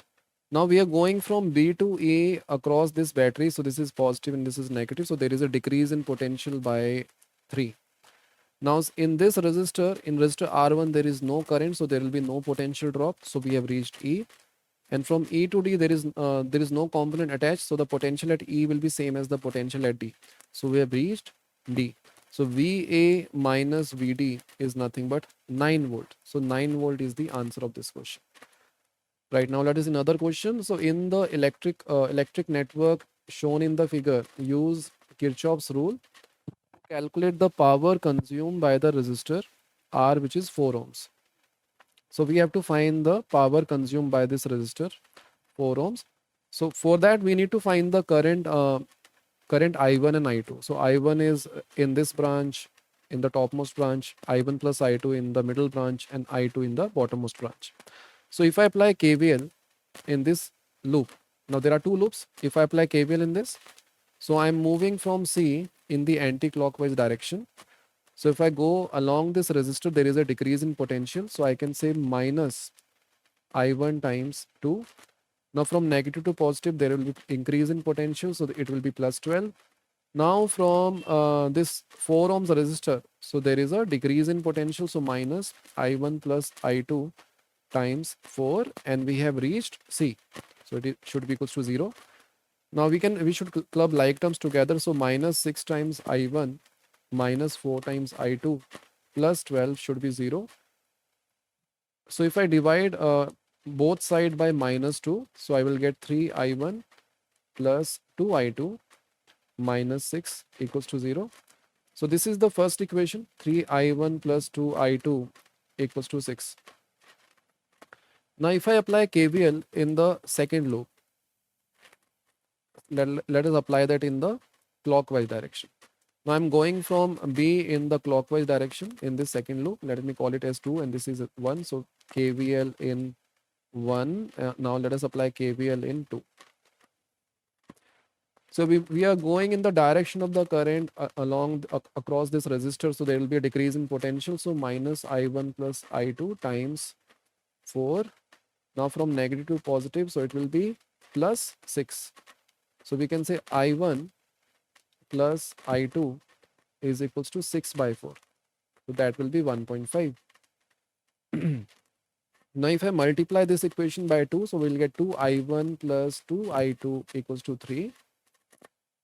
Right, so this is our second equation. Now we have two equations and there are two unknowns. We can quite easily solve these linear equations. So if I subtract second from first, so we will have I1 equals to 6 minus 3. So I1 comes out to be 3 ampere and I2 will be 3 minus 1. Let me again check. So it will be 3I1 plus 2I2 equals to 6. So if I subtract that, so we'll get I1, 2I2 will get eliminated. So we have 3, right? So we have 6 minus 3, so 3 ampere. Yes, so I1 will be 3 ampere and I2 will be 1.5 minus 3. So this comes out to be minus 1.5. Since we are getting I2 as negative, it means the direction of I2 is incorrect. It should be the other way around. So in this direction, the current should be 1.5 ampere and this current is okay. So this will be 3 ampere. So here it will be I1 minus I2. So that will be 1.5 in this direction, right? So that should be the current in different branches. And we have to find the power consumed by the resistor of 4 ohms resistance. So in this resistor, the current is 1.5. So power will be I square times R.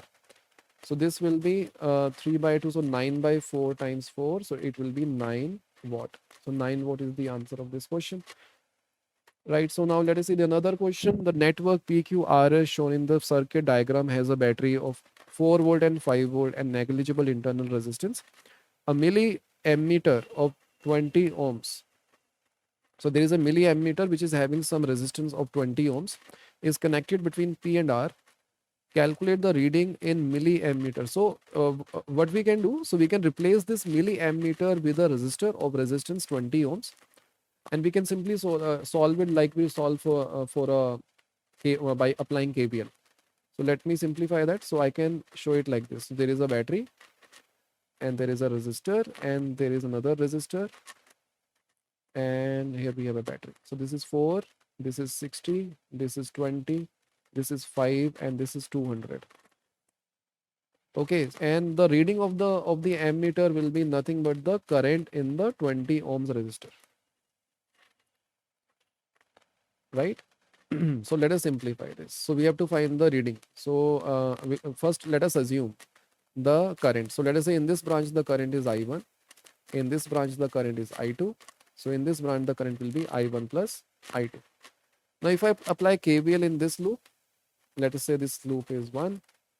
So I can say it will be minus I1 times 200 plus 5 minus I1 plus I2 times 20 equals to 0. So let us club the like terms together. So minus 220 I1 minus 20 I2 plus 5 should be 0. So we can say if I divide this divide throughout by 5, so we'll get minus 44 I1 minus 4 I2 plus 1 equals to 0. And this can be written as 44 I1 plus 4 I2 equals to 1. So that is the first equation. Now if I apply KVL in the second loop, right? If I apply KVL in this, so we can say it will be, so now we are, let us say we are going in this direction. So in the direction of the, we are going against the direction of the current. So there will be an increase in potential. So I1 plus I2 times 20. Now from positive to negative, so there is a decrease in potential, minus 4. Now we are going against the direction of the current across 60. So it will be plus I2 times 60. So it is equals to 0. So we have 80 I2 plus 20 I1 minus 4 equals to 0. So if I divide throughout by 4, so this will be 20 I2 plus 5 I1 minus 1 equals to 0. Or we can simply say it is equals to 0, right? So here we have 20 I2. So if I multiply first equation by 5, so we'll get 220 I1 plus 20 I2 equals to 5, right? So this is our second equation and this is our first equation, let us say. Now if I subtract second from first, so we will get 220 minus 5 I1 is equals to 5 minus 1. So I1 will be 4 upon 215 ampere, right? So that is the current I1. So similarly we can find I2. So I2 will be, by using this equation, I can say it will be 1 minus 5 times 4 by 215 divided by 20. So this comes out to be 43. So we can say it will be 43 minus 4, that will be 39 by 860. So that is I2. Now what is I1 plus I2? That is the current through this 20 ohms resistor. So that will be 4 by 215 plus 39 by 860. So if I multiply this with 4, this with 4, so this will become 16 plus 39 upon 860. So that will be 55, right? 55 by 860. So that will be 11 by 172, right? So if I simplify this, we have to find the answer in milliampere. So 11 divided by 172. So it will be 0.06395. So I can say it will be 63.94 milliampere, or you can simply write this as 64 milliampere is the answer of this question. Right, so now let us see the grouping of batteries. So there can be three grouping: series grouping, parallel, or mixed grouping. Now let us first see what is the series grouping. So if we have, let us say, two batteries, E1 R1 is the internal resistance and E2 R2. So these two batteries are connected with an external load R, and we want to replace these two batteries with a single battery. So this should be our equivalent circuit diagram. A equivalent, and this will be R equivalent, and there is capital R in parallel to this combination. And let us say the current supplied by the equivalent battery is I, and the current supplied by these two batteries again I. So we can say, if I apply Kirchhoff's voltage law in anti-clockwise direction, so it will be, so I'm starting from this particular point A. So it will be minus I R2 plus E2 minus I R1 plus E1 minus I capital R equals to 0. So I can say R1 plus R2 plus capital R is equals to E1 plus E2. And if I apply KVL in this circuit, equivalent circuit, it will be I R plus R equivalent equals to E equivalent. Now if I compare this equation with this equation, now let us compare these two equations. So if we compare, then this will be E equivalent and this will be small r equivalent. So when we have two cells in series, then the equivalent resistance, equivalent EMF will be sum of the EMFs. And again, we have to take them in proper order, right? So in this case, the polarity is same. So negative, positive, negative, positive. But if the polarity is different, then we have to take negative of that. We'll see the example of that also. So if we have, say, 10 volt, and let us say this is 2 ohms, and there is another battery, say this is 5 volt, and this will be 1 ohm, and they are connected with, say, 5 ohms resistor. Now in this case, the polarity is opposite. They are not assisting each other, they are opposing each other. So in this case, E equivalent will be 10 minus 5. So 5 ohm, and R equivalent will be nothing but 3 ohms. Okay, right. So if we have n cells which are connected in series, in this case, E equivalent will be n times E, and R equivalent will be n times R. So from here we can find the current. So current will be NE divided by R plus NR, where R is the external load. Now if R is very small in comparison to NR, so we can ignore R in the denominator. So this will become NE by NR, which is nothing but E by R. If R is very large in comparison to NR, then we can ignore NR in comparison to R. So this will be NE by R. So you should remember this. Now let us see the parallel combination, and its derivation is also very important. So we are considering two cells. This is E1 and the internal resistance is R1. It is connected with E2 and internal resistance R2. Now we have connected this combination with the external load capital R, right? And let us say the current supplied by this combination is I, and in this branch the current is I1, and in this branch the current is I2. And we want to replace this combination with a single cell of EMF E equivalent and internal resistance R equivalent. And it is connected with the external load capital R, and let us say I is the current supplied to the external load. So if I apply KVL in this circuit, equivalent circuit, so we can say E equivalent will be I times R plus small r equivalent. Okay, right. So if I apply KVL in this circuit, so I'm considering this is my first loop, right? Right. So I'm applying in this outer loop KVL in the anti-clockwise direction. So if we apply that, we can say E1 minus I1 times R1 minus, and this capital I is nothing but I1 plus I2 times R equals to 0. Similarly, if we apply KVL in this loop, then it will become E2 minus I2 R1, sorry, I2 R2 minus I1 plus I2 times R equals to 0. Right, so now what we can do, let us divide first equation by R1. So if you do that, here we'll get R1, here we'll get R1, here we'll get R1, and let us divide second equation by R2. So this R2 will get eliminated, R1 will get eliminated, right?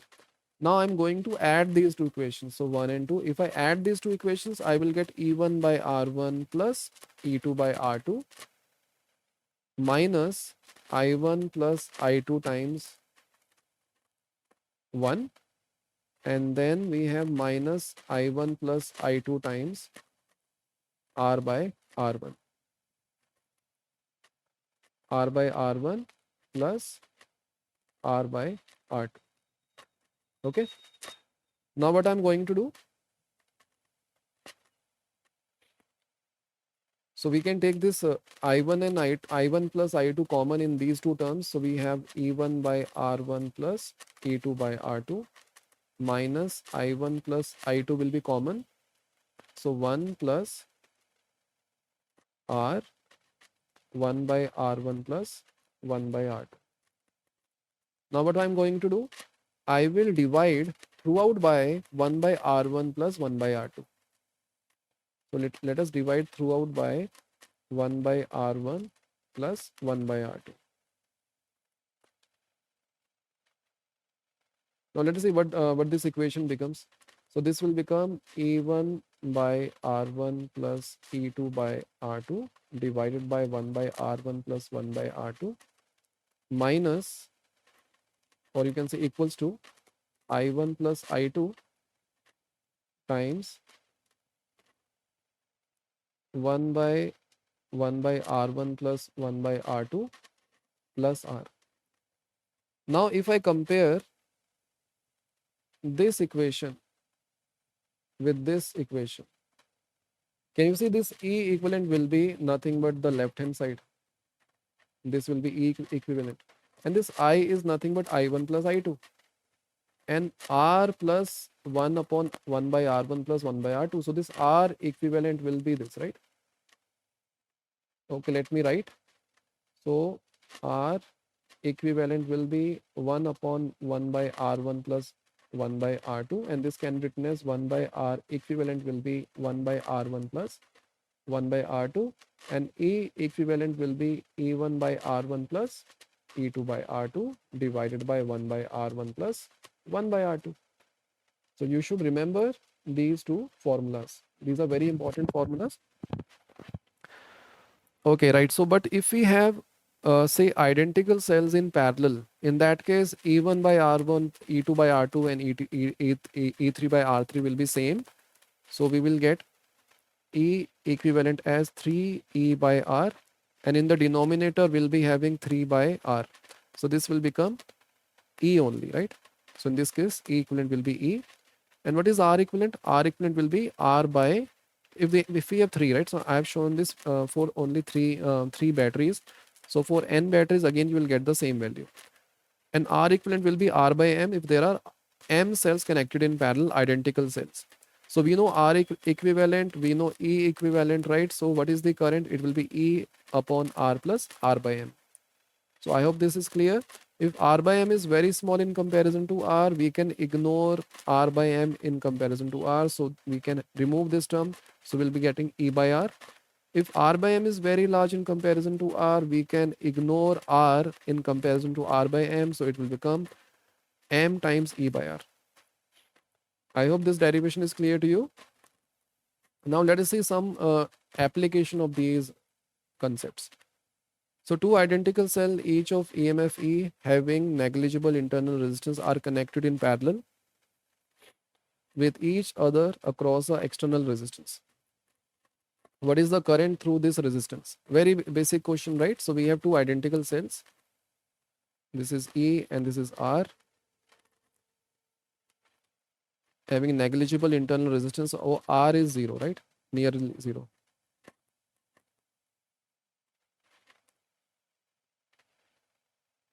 In parallel with each other across a external resistor, capital R, right?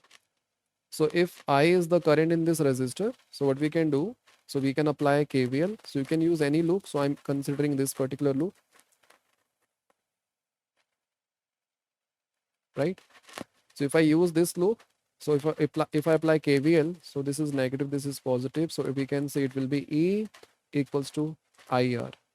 So the current will be E by R, right?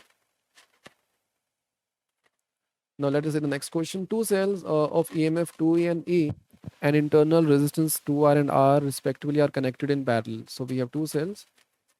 This is 2E and R, and there is another cell of resistance E and R, and they are connected in parallel. Obtain the expression for equivalent EMF and the internal resistance of the combination. We have already seen the derivation. So E equivalent will be 2E by R plus E by R upon 1 by R plus 1 by R. So this will be 3E by R, this will be 2 by R. So R will get cancelled out. So this will be 3E by 2. So the E equivalent will be 3E by 2, and R equivalent will be, the reciprocal of that will be given as 1 by R plus 1 by R. So that will be 2 by R. So R equivalent will be R by 2, right? So we can replace these two cells with a single cell of EMF 3 by 2E and the resistance R by 2. Now let us see the mixed grouping. So in mixed grouping, we have m rows, and in one row there are n cells. So what is the equivalent of this? So there are n cells in series, so we can say it is nothing but Ne will be the equivalent EMF, and the resistance will be Nr. Now Ne cells, so now we have m cells.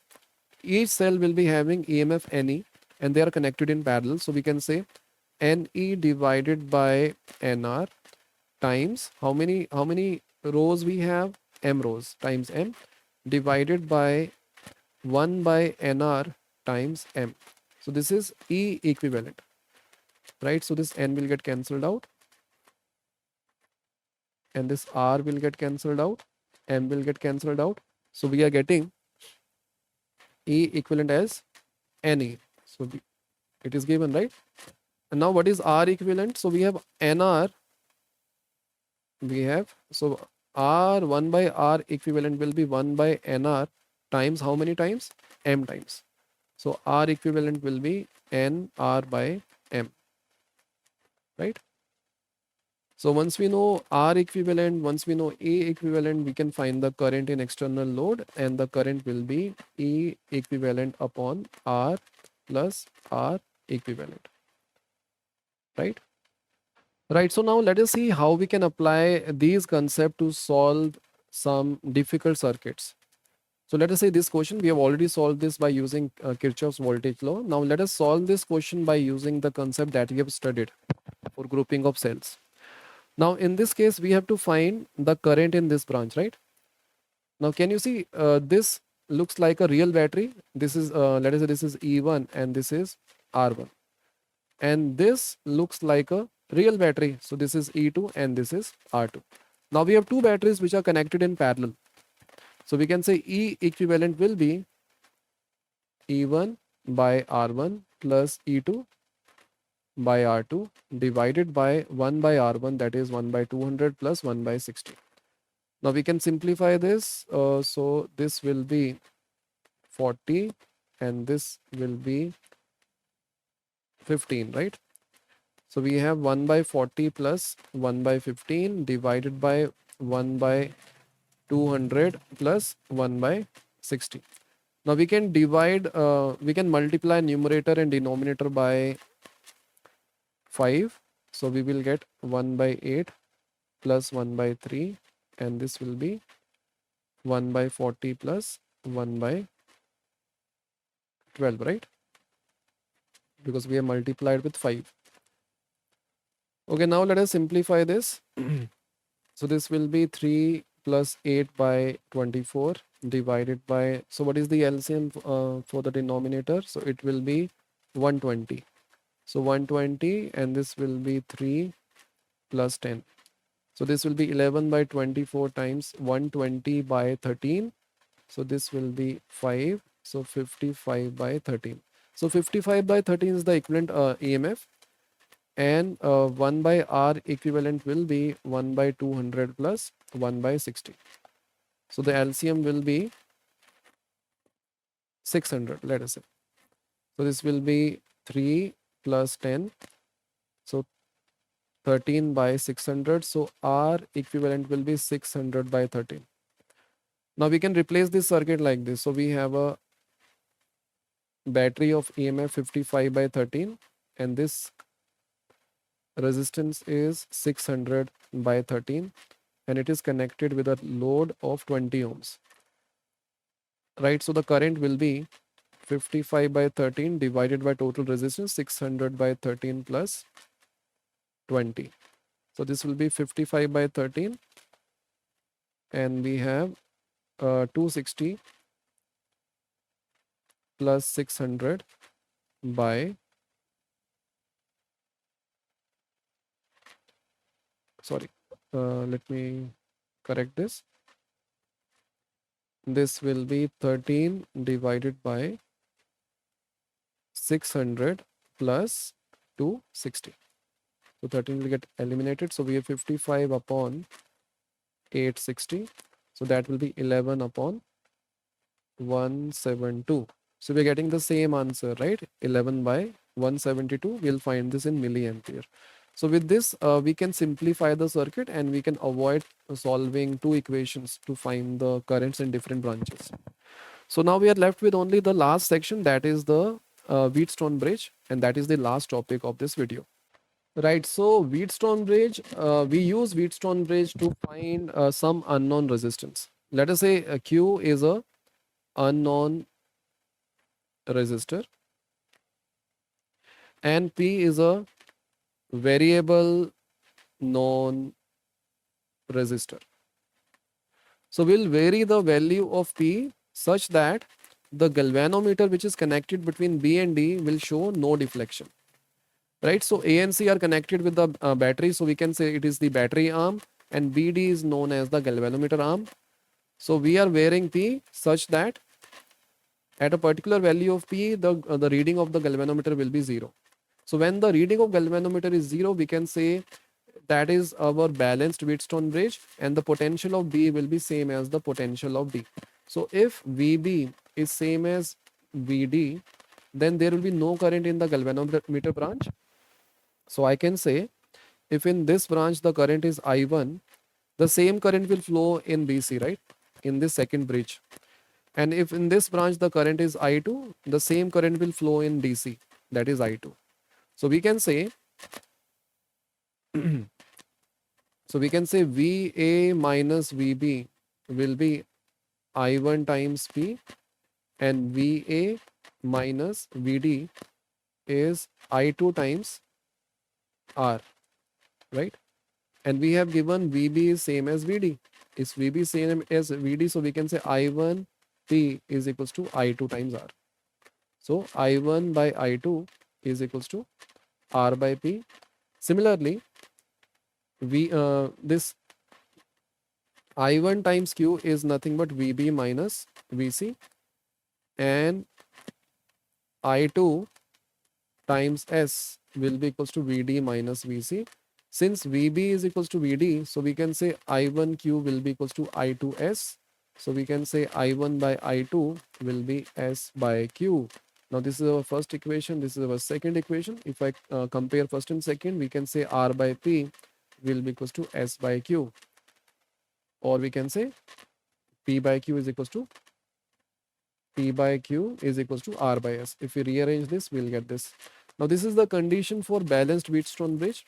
If we have a balanced Wheatstone bridge, then whatever component which is connected between B and D, we can remove that component because there will be no current in that component. Let us see an illustration of that. So calculate the current drawn by the battery by the network of the resistors shown in the figure.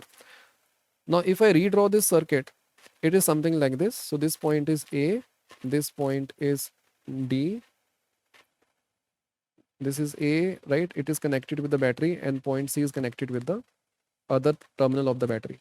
So this is A and this is C, and we have connected them with the battery. This point is B and this point is D. Between A and B we have 1 ohm resistor. Between A and D we have 2 ohms resistor. Between B and C we have 2 ohms resistor, and between D and C we have 4 ohm resistor, and between B and D we have 5 ohm resistor. Now so this is our P, this is Q, this is R, and this is S. So P by R is 1 by 2 and Q by S is 2 by 4, which is 1 by 2. So since the ratio is same, we can say we have a balanced Wheatstone bridge. So there will be no current in this 5 ohm resistor because B and D will be having the same potential. So the equivalent circuit will be like this. So we have a 1 ohm resistor which is in series with 2, and there is 2 ohm resistor which is in series with 4. And this combination is connected with a battery of EMF 4 volt. Now these 1 and 2 are in series, so this will be 3, and this 2 and 4 are in series, so this will be 6. Now this 3 and 6 are in parallel, so 3 times 6 upon 3 plus 6, so this will be 18 by 9, so that will be 2 ohms. Now 2 ohms is the equivalent resistance. If you want to find the current, so that will be V by R, so that will be 2 ampere. So that is the answer. So here I conclude this video. So I hope whatever concept I have explained are clear to you, and you can expect question from these concepts only in your board exams. Thanks for watching. and see you in the next video where I'll cover magnetism. Thank you.